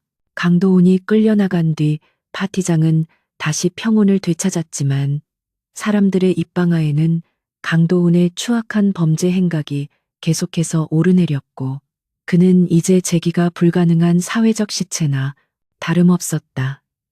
윤세아는 파티장을 빠져나와 밤하늘을 올려다보며 깊은 숨을 들이마셨는데 차가운 밤 공기가 뜨겁게 달아오른 복수심을 식혀주는 듯했다. 그녀는 이제 강도훈을 법의 심판대에 세워 그가 지은 죄에 합당한 처벌을 받게 할 차례라고 생각했고, 그를 감옥이라는 진짜 지옥으로 보내기 위한 마지막 증거들을 정리하기 위해 회사로 향했다. 그녀의 발걸음 소리는 또각또각 맑고 경쾌하게 울려 퍼졌고, 그것은 정의가 승리하고 악이 패배하는 소리처럼 밤거리를 가득 채웠다. 화려했던 파티장에서 개처럼 끌려나온 강도훈이 맞이한 다음 날 아침은 그야말로 생지옥 그 자체였는데, 눈을 뜨자마자 마주한 것은 차가운 유치장의 쇠창살이 아니라 그를 기다리고 있는 수많은 고소장과 빛 독촉장들이 만들어낸 절망의 산더미였다. MJ그룹 주최 파티에서의 추태는 이미 전 국민의 안주거리가 되어 인터넷을 뜨겁게 달구고 있었고, 그가 저지른 과거의 악행들이 낱낱이 까발려지면서 그는 하루아침에 촉망받는 젊은 사업가에서 파렴치한 범죄자이자 사회적 매장 대상으로 전락해 있었다. 경찰서에서 조사를 받고 나온 그를 기다리고 있는 것은 수십 명의 기자들이 쏘아대는 플래시 세례와 날카로운 질문 공세였는데, 그는 옷으로 얼굴을 가리고 도망치듯 빠져나와야 했으며, 그 비참한 모습은 실시간으로 뉴스 전파를 타고 전국에 생중계되었다. 엎친 데 덮친 격으로 혜성그룹의 법무팀이 그를 상대로 거액의 손해배상 청구 소송을 제기했다는 내용 증명이 날아들었는데, 이는 단순한 파혼 통보를 넘어 그가 혜성그룹의 이름을 팔아 투자금을 모으고 사기를 쳤다는 혐의를 씌워 그를 법적으로 완전히 말살시키겠다는 선전포고나 다름없었다. 강도훈의 전 약혼녀는 그가 자신을 기만하고 이용했다는 사실에 치를 떨며 아버지에게 그를 절대 용서하지 말라고 읍소했고, 혜성그룹 회장 또한 자신의 가문을 모욕한 대가를 톡톡히 치르게 해주겠다며 대한민국 최고의 변호인단을 꾸려 그를 압박해오기 시작했다. 강도훈은 변호사를 선임하려 했지만 이미 그의 악명이 법조계에 파다하게 퍼진 터라 그 어떤 로펌도 그의 사건을 맡으려 하지 않았고, 설사 맡는다 해도 천문학적인 수임료를 요구하여 빈털터리가 된 그로서는 감당할 수 없는 노릇이었다. KD그룹의 본사 사무실에는 채권단이 들이닥쳐 붉은색 압류 딱지가 사무기기와 집기류 곳곳에 흉물스럽게 붙기 시작했고, 직원들은 밀린 임금을 요구하며 사장실 앞에서 시위를 벌이는 등 회사는 그야말로 아수라장이 되어 있었다. 강도훈이 아끼던 고급 가죽 소파와 수입산 책상, 그리고 그가 성공의 상징이라 여겼던 각종 상패와 트로피들 위에도 여지없이 압류 딱지가 붙었고, 그것들은 마치 그의 몰락을 조롱하는 붉은 훈장처럼 보였다. 그는 자신의 왕국이 무너져 내리는 소리를 생생하게 들으며 집무실 구석에 웅크리고 앉아 있었는데, 직원들이 그를 향해 쏟아내는 저주 섞인 욕설과 비난은 날카로운 화살이 되어 그의 심장을 후벼 팠고 그는 귀를 틀어막고 괴로워하며 현실을 부정하려 했었다. 설상가상으로 윤세아가 심어놓은 사모펀드 측 대리인은 강도훈을 찾아와 즉각적인 채무 상환을 요구하며 계약 위반에 따른 위약금까지 합산된 어마어마한 금액이 적힌 청구서를 그에게 들이밀어 그를 벼랑 끝으로 몰아세웠다.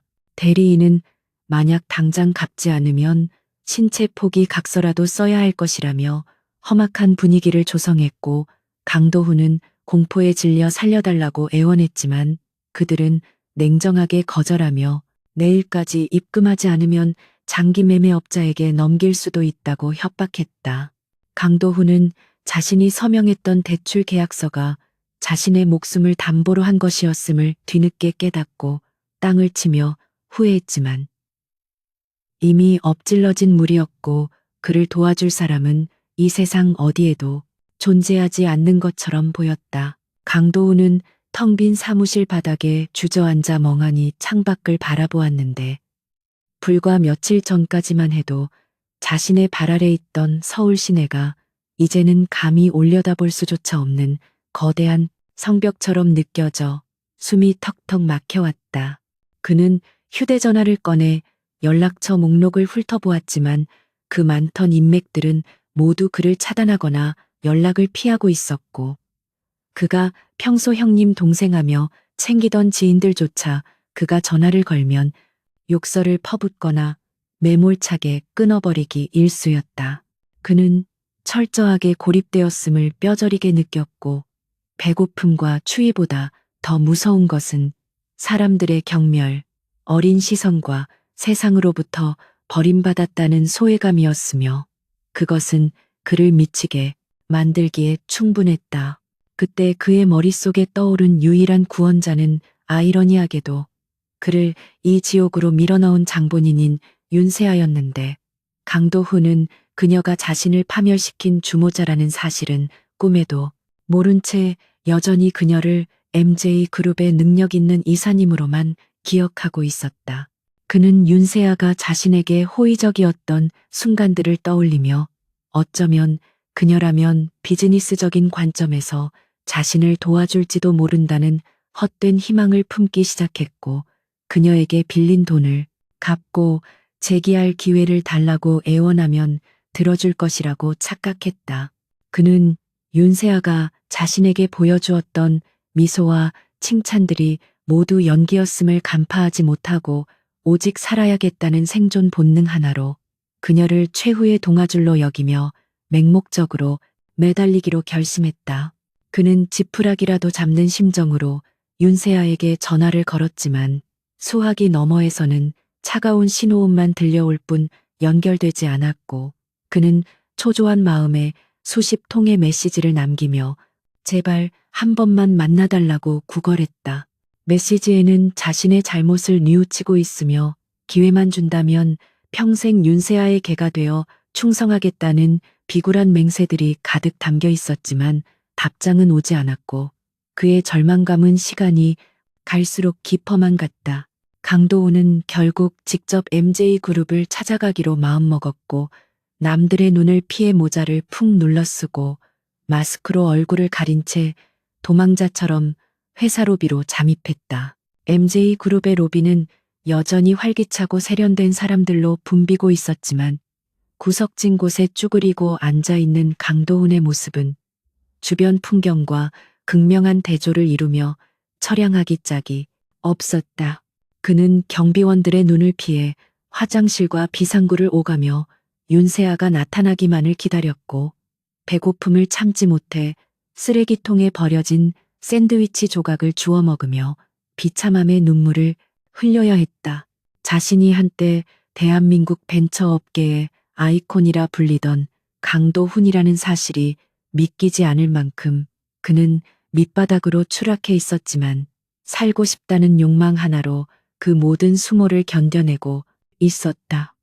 며칠을 굶은 사람처럼 초췌한 몰골로 MJ 이 그룹 로비에서 하염없이 기다리던 강도훈에게 마침내 기적 같은 소식이 전해졌는데 윤세아의 비서실장이 내려와 그를 불렀던 것이다.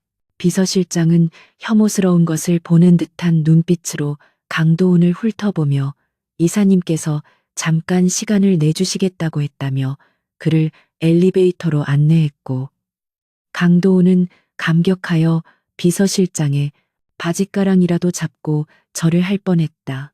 그는 떨리는 손으로 옷매무새를 다듬으며 엘리베이터 거울 속에 비친 자신의 흉한 몰골을 확인하고 씁쓸한 미소를 지었지만 이제 곧 구원을 받을 수 있다는 생각에 심장이 터질 듯이 뛰었다. 최상층으로 올라가는 엘리베이터 안에서 강도훈은 윤세아에게 어떤 말을 해야 그녀의 마음을 움직일 수 있을지 머릿속으로 수없이 리허설을 하며 눈물을 흘리는 연기까지 연습했다.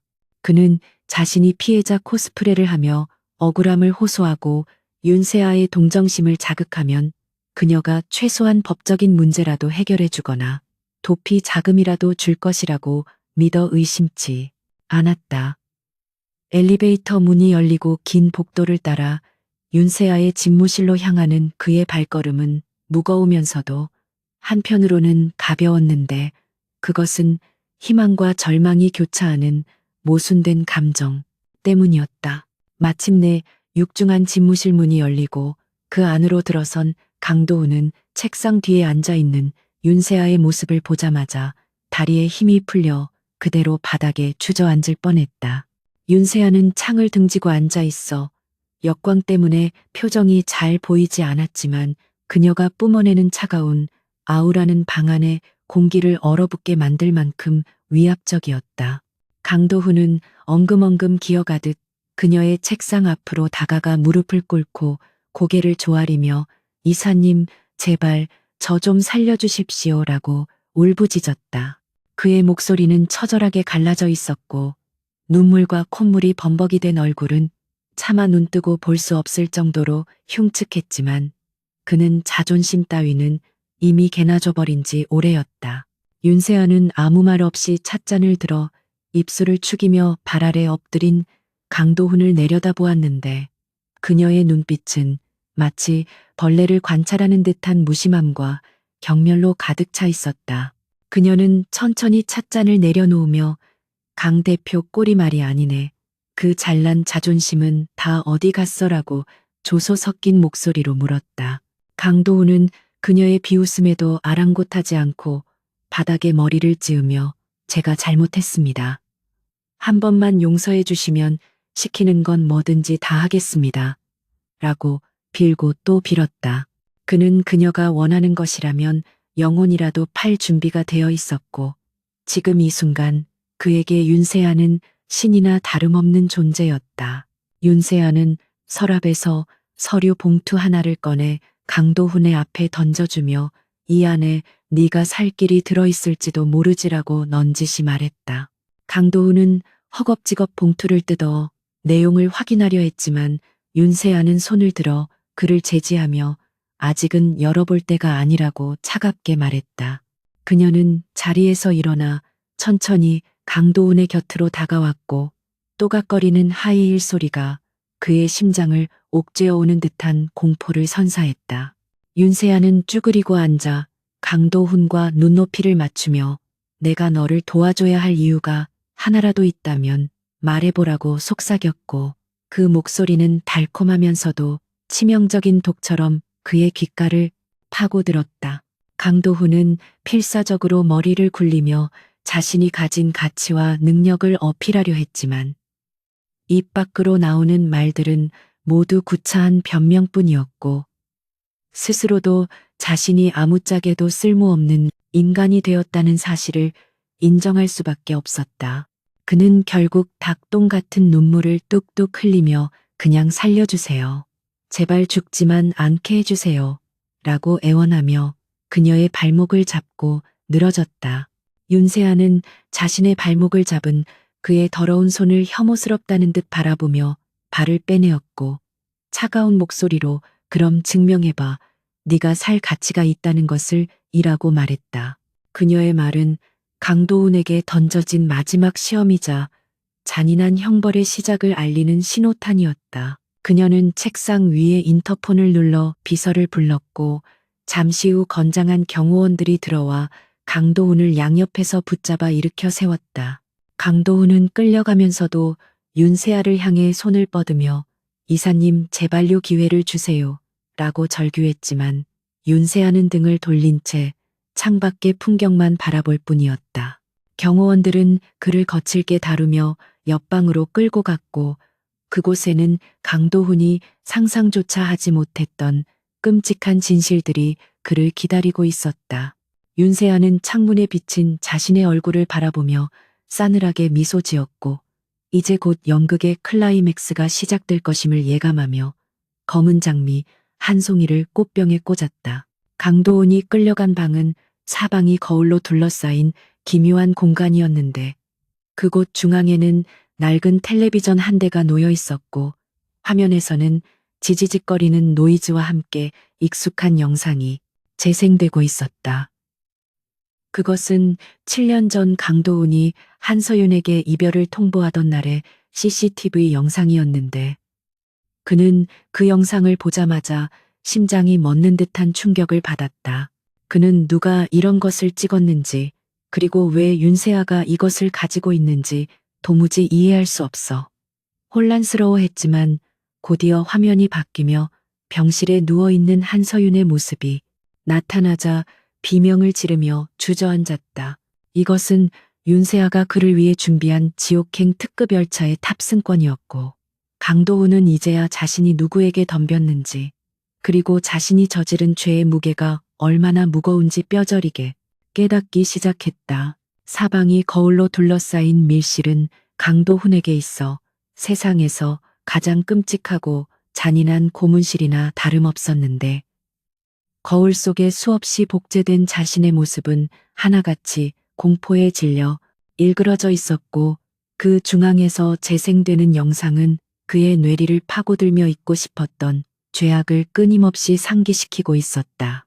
화면 속의 강도훈은 차갑게 식은 눈으로 병상에 누운 한서윤을 내려다보며 성공을 위해서라면 너 같은 건 걸림돌일 뿐이라며 독서를 퍼붓고 있었고 그 모습을 지켜보는 현재에 강도훈은 마치 누군가 자신의 심장을 맨손으로 쥐어짜는 듯한 고통에 몸부림치며 귀를 틀어막았다. 그는 비명을 지르며 영상을 끄려고 했지만 리모컨도 전원 버튼도 없는 텔레비전은 야속하게도 그의 추악한 과거를 무한히 반복해서 보여줄 뿐이었고 쩌렁쩌렁하게 울리는 자신의 목소리는 마치 사형 선고를 내리는 재판관의 판결문처럼 귓가에 맴돌았다. 얼마나 시간이 흘렀는지 가늠조차 할 수 없는 영겁의 시간 동안 강도훈은 자신의 과거와 마주하며 정신이 피폐해질 대로 피폐해져 바닥에 웅크린 채 짐승 같은 신음만 흘리고 있었는데 그때 굳게 닫혀있던 문이 육중한 소리를 내며 열리고 또각거리는 하이힐 소리가 정적을 깨뜨렸다. 고개를 들어 바라본 그곳에는 윤세아가 검은색 정장을 입고 서 있었는데 역광을 받아 길게 늘어진 그녀의 그림자는 마치 지옥에서 올라온 사신처럼 강도훈을 덮치며 숨통을 조여왔다. 그녀는 천천히 걸어 들어와 텔레비전 화면을 잠시 응시하다가 싸늘한 눈빛으로 강도훈을 내려다보았고 그 시선에는 일말의 동정심도 없는 경멸과 증오만이 가득 차 있어 강도훈은 본능적으로 뒷걸음질치며 벽으로 몸을 붙였다. 윤세아는 바들바들 떨고 있는 강도훈에게 다가가 한쪽 무릎을 굽히고 앉아 그의 턱을 우아한 손짓으로 들어 올렸는데 그녀의 손끝에서 느껴지는 차가운 냉기는 강도훈의 척추를 타고 흘러내려 온몸을 얼어붙게 만들었다.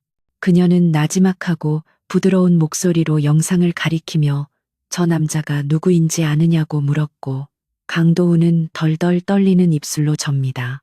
제가 죽일 놈입니다라고 대답하며 비굴하게 눈물을 흘렸. 윤세아는 그의 대답이 마음에 들지 않는다는 듯 미간을 찌푸리며 아니야, 저건 인간이 아니지. 짐승만도 못한 쓰레기일 뿐이야 라고 정정해 주었고 강도훈은 그녀의 말에 맹목적으로 고개를 끄덕이며 맞장구를 쳤다. 강도훈은 윤세아의 바지가랑이를 잡고 매달리며 이사님 제발 이 지옥에서 꺼내만 주신다면 평생 이사님의 발가락이라도 빨며 살겠습니다. 라고 애원했지만 윤세아는 더러운 것을 털어내듯 발을 빼내며 그를 바닥으로 내동댕이 쳤다. 그녀는 자리에서 일어나 거울 속에 비친 자신의 모습을 바라보며 머리카락을 쓸어 넘겼는데 그 모습이 너무나도 태연하고 아름다워서 강도우는 공포와 경외심이 뒤섞인 기묘한 감정에 휩싸였다.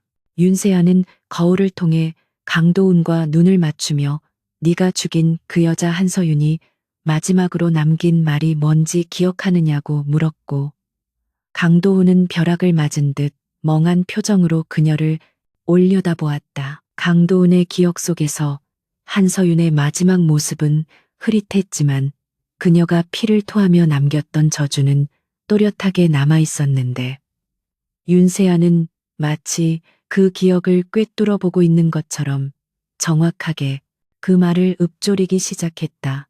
네가 쌓아 올린 모든 것이 모래성처럼 무너져 내릴 때 그때 비로소 내가 겪은 고통을 이해하게 될 거야. 윤세아의 입에서 나온 그 말은 강도훈이 7년 전 병실을 나설 때 들었던 한서윤의 목소리와 완벽하게 겹쳐 들렸고 그는 소스라치게 놀라며 뒷걸음질 쳤다. 도대체 당신이 그걸 어떻게 아냐고 묻고 싶었지만 공포에 질린 목구멍에서는 쇳소리만 새어 나올 뿐 말이 되어 나오지 않았고 그는 윤세아의 정체에 대해 의구심을 품기 시작했다. 윤세아는 공포에 질린 강도훈에게 한 발자국 더 다가서며 7년 전 그가 한서윤의 아이를 지우라고 강요하며 뱉었던 말과 그녀가 써준 기획안을 훔쳐갈 때 지었던 비열한 표정, 그리고 그녀를 버릴 때 입고 있었던 옷차림까지 소름 끼치도록 상세하게 묘사했다. 강도훈은 귀신에 홀린 듯한 표정으로 털썩 주저앉아 당신 누구야? 도대체 정체가 뭐야라고 비명을 질렀지만 윤세아는 대답 대신 싸늘한 미소를 지으며 그저 지켜보는 자일 뿐이라고 모호하게 대답했다.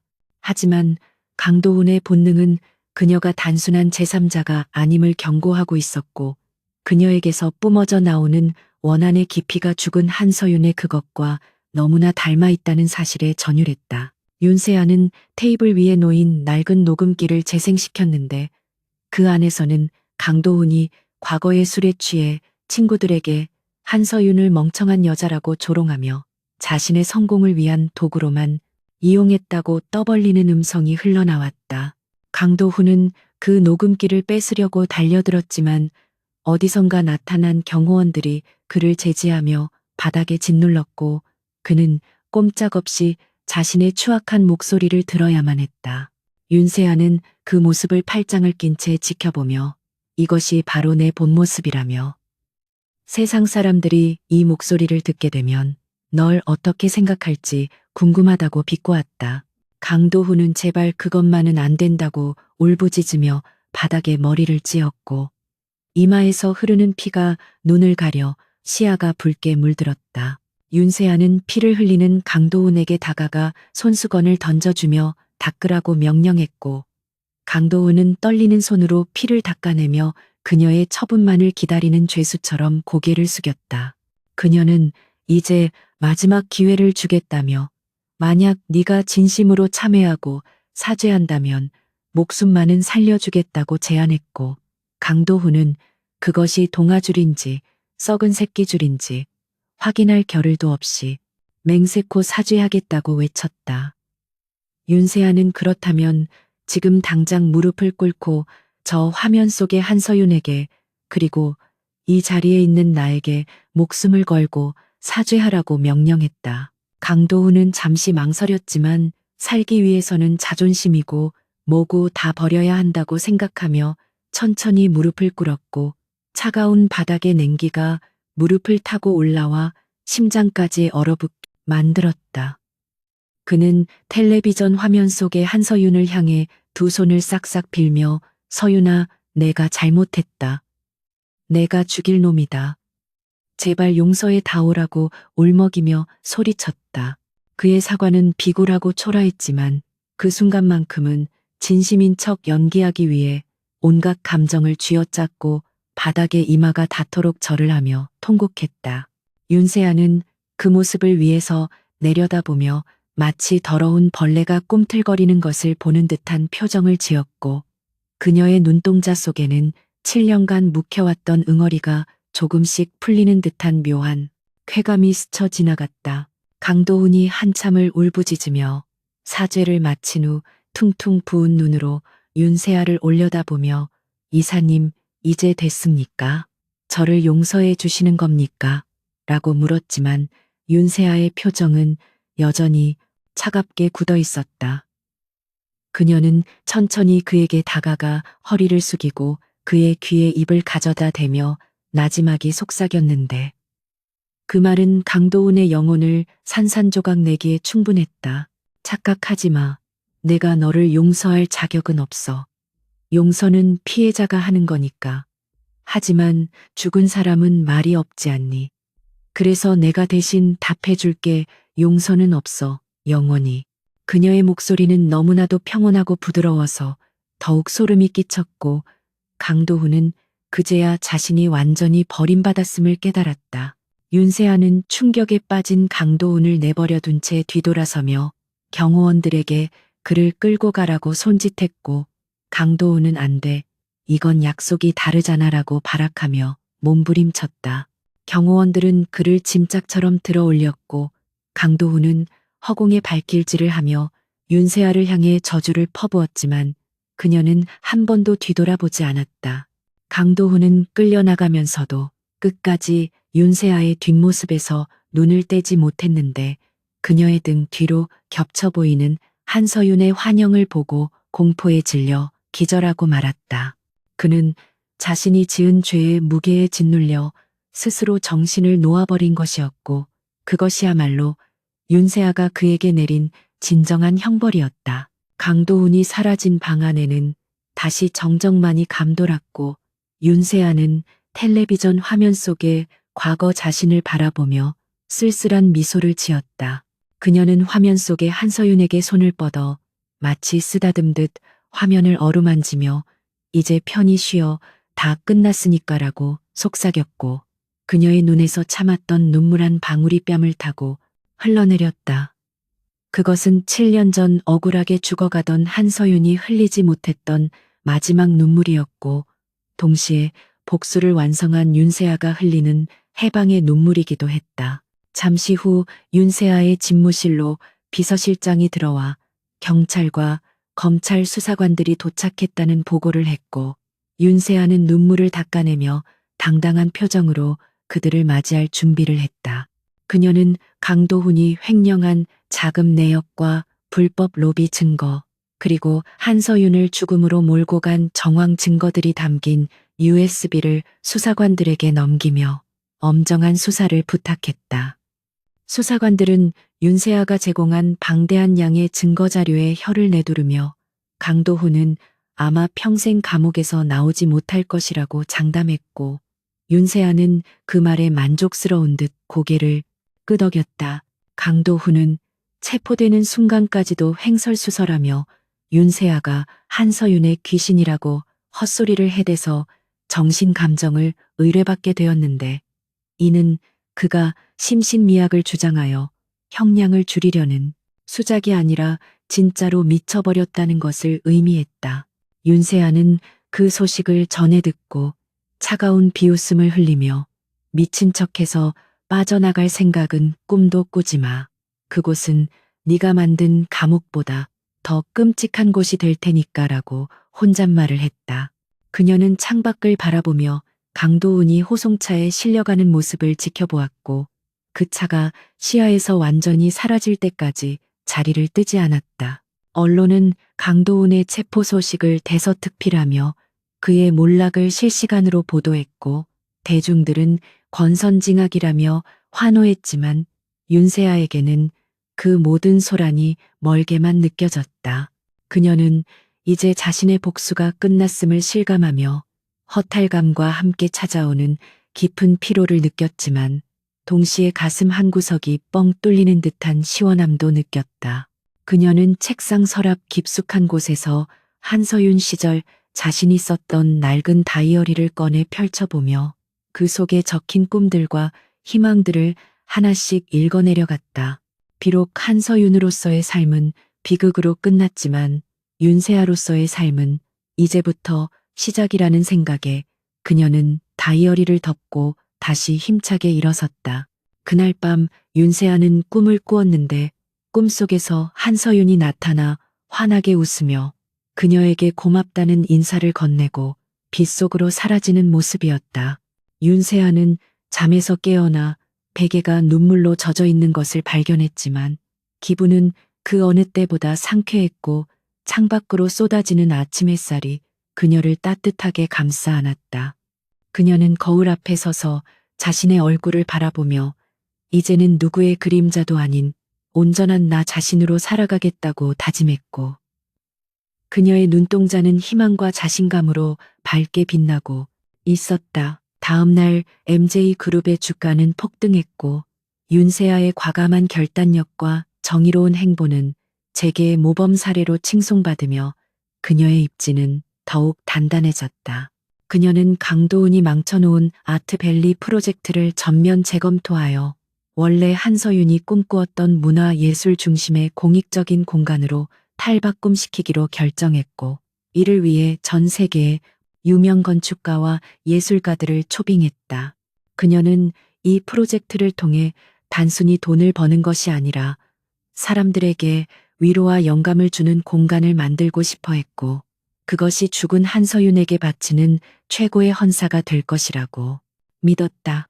강도훈에 대한 재판은 신속하게 진행되었고 윤세아는 증인석에 서서 그의 죄를 낱낱이 고발하며 그가 법정 최고형을 받도록 결정적인 역할을 했다. 강도훈은 법정에서 윤세아를 보며 발작을 일으키다가 끌려나갔고 판사는 그에게 징역 20년을 선고하며 그의 죄질이 매우 나쁘고 반성의 기미가 없다고 판결 이유를 밝혔다. 윤세아는 판결이 내려지는 순간 법정을 빠져나와 하늘을 올려다보며 긴 숨을 내쉬었고 마침내 길고 길었던 악연의 고리를 끊어냈다는 해방감에 몸을 떨었다.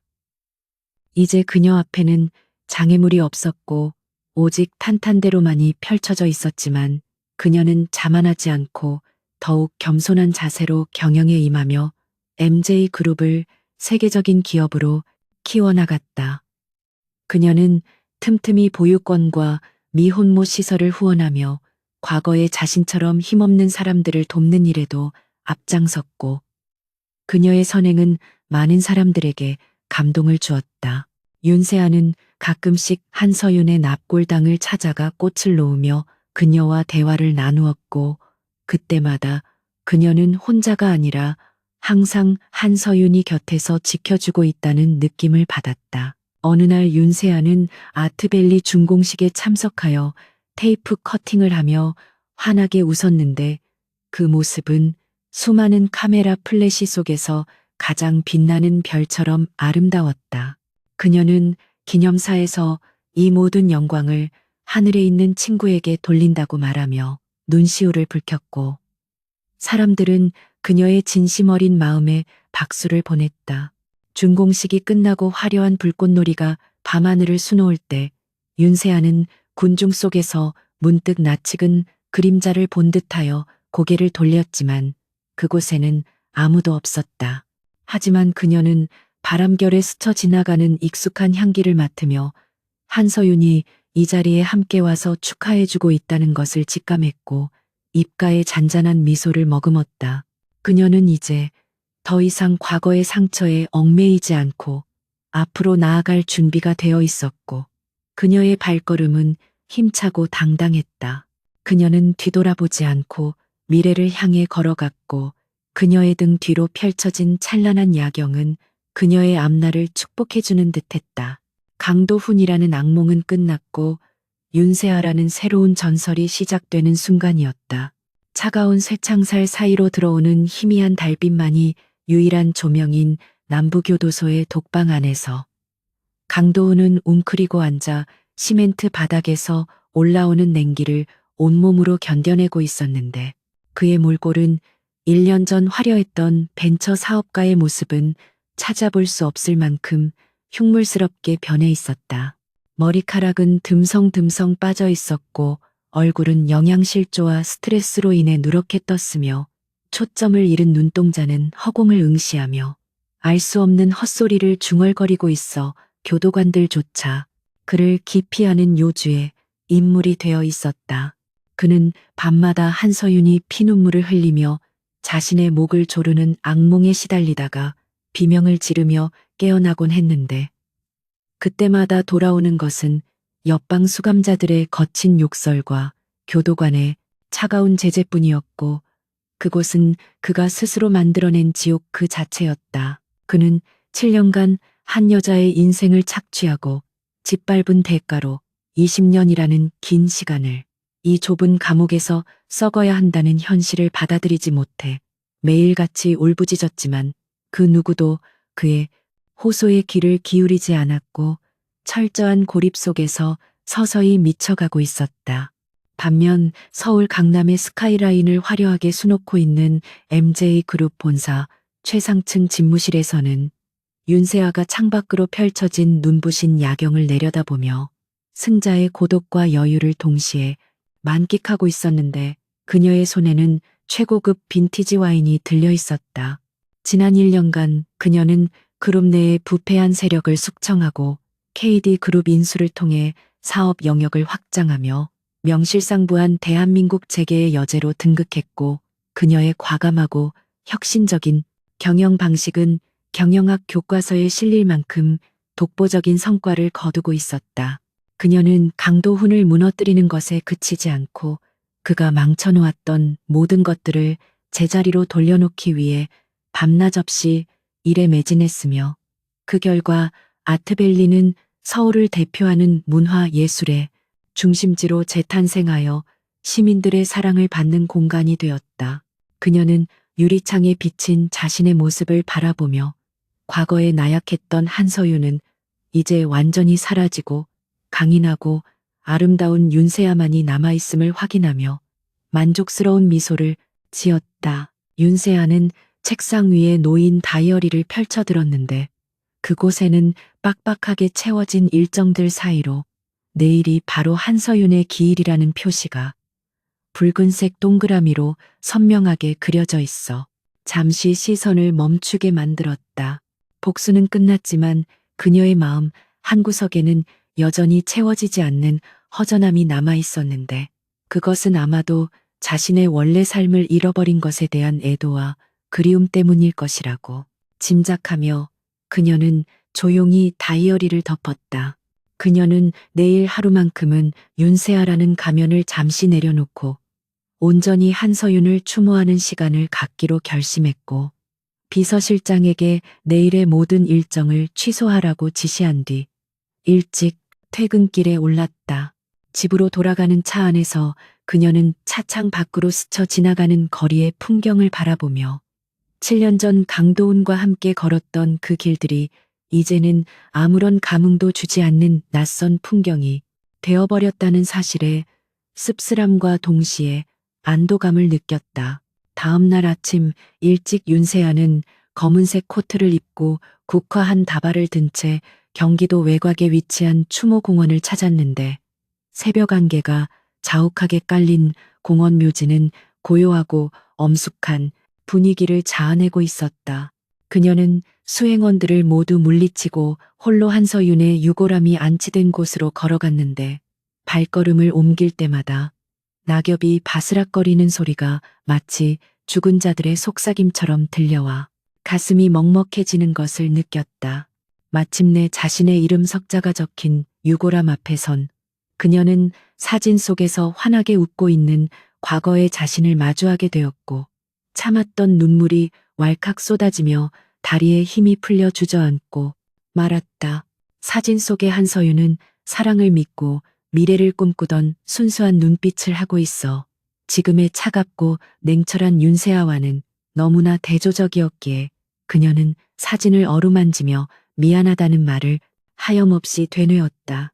윤세아는 차가운 대리석 바닥에 앉아 유골함을 향해 지난 1년간 있었던 일들을 마치 친구에게 이야기하듯 조곤조곤 털어놓기 시작했는데 강도훈이 어떻게 파멸했는지 그리고 자신이 만든 아트밸리가 얼마나 아름다운지에 대해 이야기하며 울다가 웃기를 반복했다.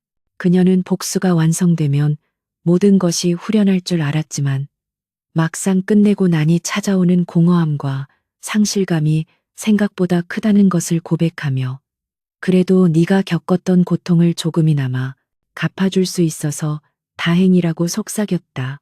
그녀는 가방에서 작은 상자를 꺼내 유골함 앞에 놓았는데 그 안에는 7년 전 강도훈이 훔쳐갔던 한서윤의 기획안 원본과 그녀가 생전에 그토록 받고 싶어 했던 작가협회의 공로상 패가 들어 있었다.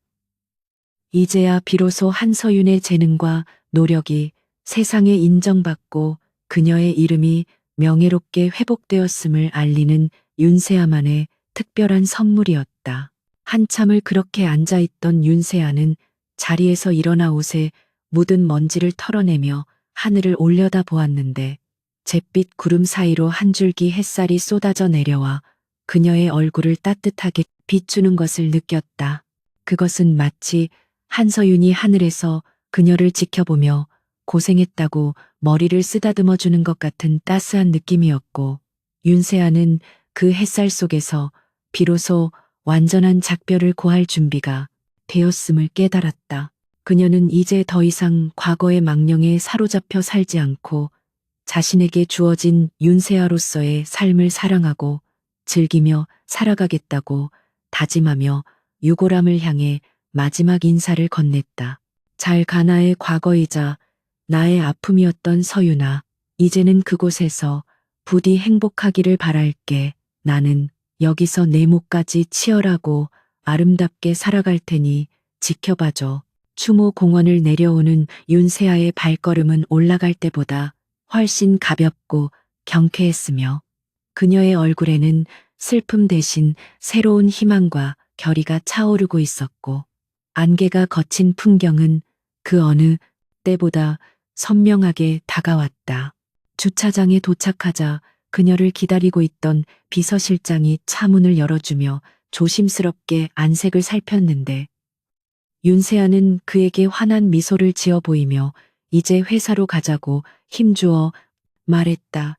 비서실장은 평소의 차가운 미소가 아닌 진심이 담긴 따뜻한 미소를 처음 보고 놀라워하면서도 안도하는 표정을 지으며 시동을 걸었고 차는 미끄러지듯 공원을 빠져나갔다.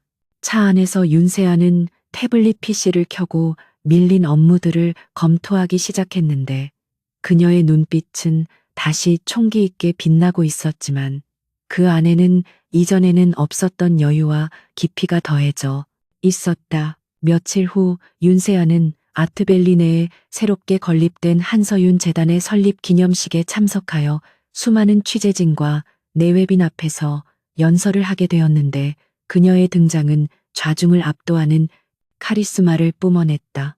그녀는 연단에 서서 이 재단은 재능은 있지만 기회를 얻지 못해 좌절하는 젊은 예술가들을 지원하기 위해 설립되었다고 밝히며 과거의 한서윤과 같은 비극이 다시는 되풀이되지 않기를 바라는 마음을 전했다.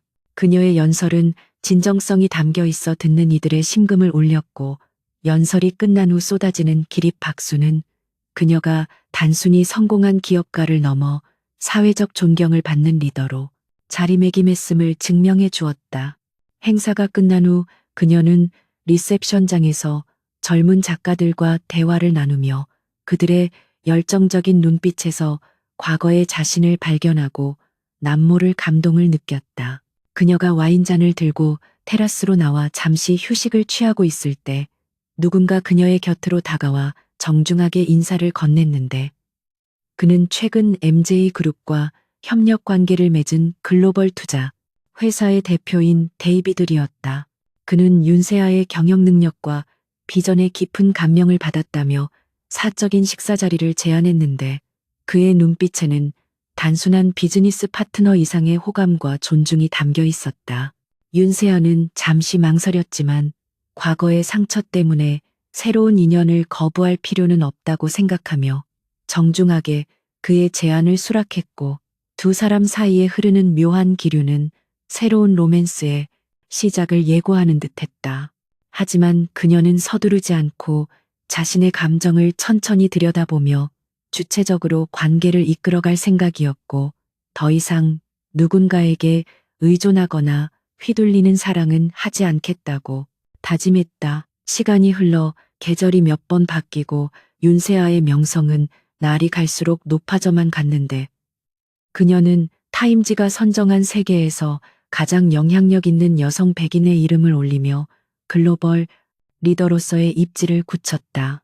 그녀는 인터뷰에서 성공의 비결을 묻는 질문에 과거의 실패와 아픔을 딛고 일어선 경험이 자신을 단단하게 만들었다고 대답하며, 실패를 두려워하지 말고 도전하라는 메시지를 젊은 세대에게 전했다. 그녀의 집무실 한편에는 여전히 한서윤의 낡은 다이어리가 보물처럼 보관되어 있었는데, 그녀는 힘들거나 지칠 때마다 그것을 꺼내보며 초심을 잃지 않으려고 노력했다.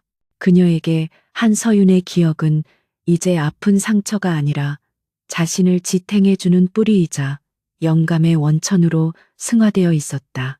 어느 맑은 가을날 윤세아는 아트밸리의 중앙 광장 벤치에 앉아 시민들이 평화롭게 휴식을 즐기는 모습을 바라보고 있었는데, 아이들의 웃음소리와 거리의 악사가 연주하는 감미로운 멜로디가 어우러져 한 폭의 그림 같은 풍경을 만들어내고 있었다.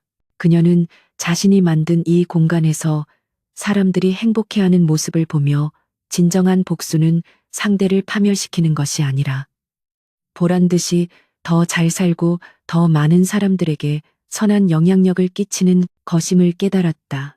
강도훈은 감옥이라는 좁은 공간에 갇혀 과거의 망령과 싸우고 있겠지만, 자신은 이렇게 넓은 세상에서 미래를 향해 나아가고 있다는 사실이 그녀에게는 최고의 승리이자 축복이었다.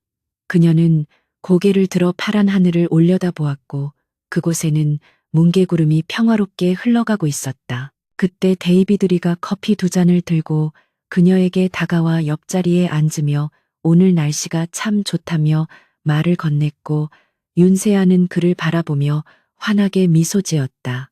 두 사람은 특별한 대화 없이도 서로의 온기를 느끼며 같은 곳을 바라보았고, 그 침묵 속에는 편안함과 신뢰가 깃들어 있었다. 윤세아는 이제 자신의 곁에 믿고 의지할 수 있는 동반자가 있다는 사실에 감사하며 얼어붙었던 심장이 다시 따뜻하게 뛰기 시작하는 것을 느꼈다. 그녀는 커피를 한 모금 마시며 문득 7년 전에 자신이 꿈꾸었던 행복이 바로 이런 소소하고 평범한 순간들이었음을 깨닫고, 지금 이 순간을 온전히 즐기기로 마음먹었다. 윤세아는 자리에서 일어나 데이비드와 함께 산책로를 걸으며 떨어지는 낙엽을 밟았는데, 바스락거리는 소리가 마치 새로운 시작을 알리는 축포처럼 들려왔다. 그녀는 길가에 핀 코스모스를 보며 생명의 강인함을 느꼈고, 겨울이 오면 모든 것이 시들겠지만 봄이 오면 다시 피어날 것이라는 자연의 섭리 속에서 인생의 진리를 다시 한번 되새겼다. 그녀의 삶 또한 혹독한 겨울을 지나 이제 막 따스한 봄을 맞이하고 있었고, 그녀는 다가올 계절들을 설렘과 기대로 맞이할 준비가 되어 있었다. 그녀의 뒷모습은 당당하고 아름다웠으며, 그 어떤 시련도 그녀를 꺾을 수 없을 것처럼 강인해 보였다. 그날 밤 윤세아는 잠자리에 들기 전 창문을 열고 밤하늘의 별을 바라보며 나지막이 혼잣말을 했는데, 그것은 자신에게 보내는 응원이자 약속이었다. 나는 윤세아다. 그리고 나는 한서윤이다. 두 개의 이름과 두 개의 삶을 모두 품고 나는 가장 나답게 살아갈 것이다. 그녀는 창문을 닫고 침대에 누워 깊은 잠에 빠져들었고, 꿈속에서는 더 이상 악몽도 과거의 슬픔도 존재하지 않았다. 오직 눈부신 미래와 행복한 웃음만이 가득한 꿈을 꾸며 그녀는 편안한 호흡을 내쉬었고 방 안을 채운 달빛은 그녀를 포근하게 감싸 안으며 축복해 주었다. 세월이 흘러 강도훈이 감옥에서 병사했다는 짧은 단신 기사가 신문 한 구석에 실렸을 때 윤세아는 무심히 그 기사를 훑어보고는 페이지를 넘겨버렸다. 그녀에게 그는 이제 먼지보다 못한 존재였고 그의 죽음조차 그녀의 감정을 조금도 흔들지 못했다. 그녀는 창밖을 보며 오늘 있을 이사회 안건을 구상하는 데 집중했고 그녀의 책상 위에는 여전히 멈추지 않는 도전과 성취의 기록들이 쌓여가고 있었다.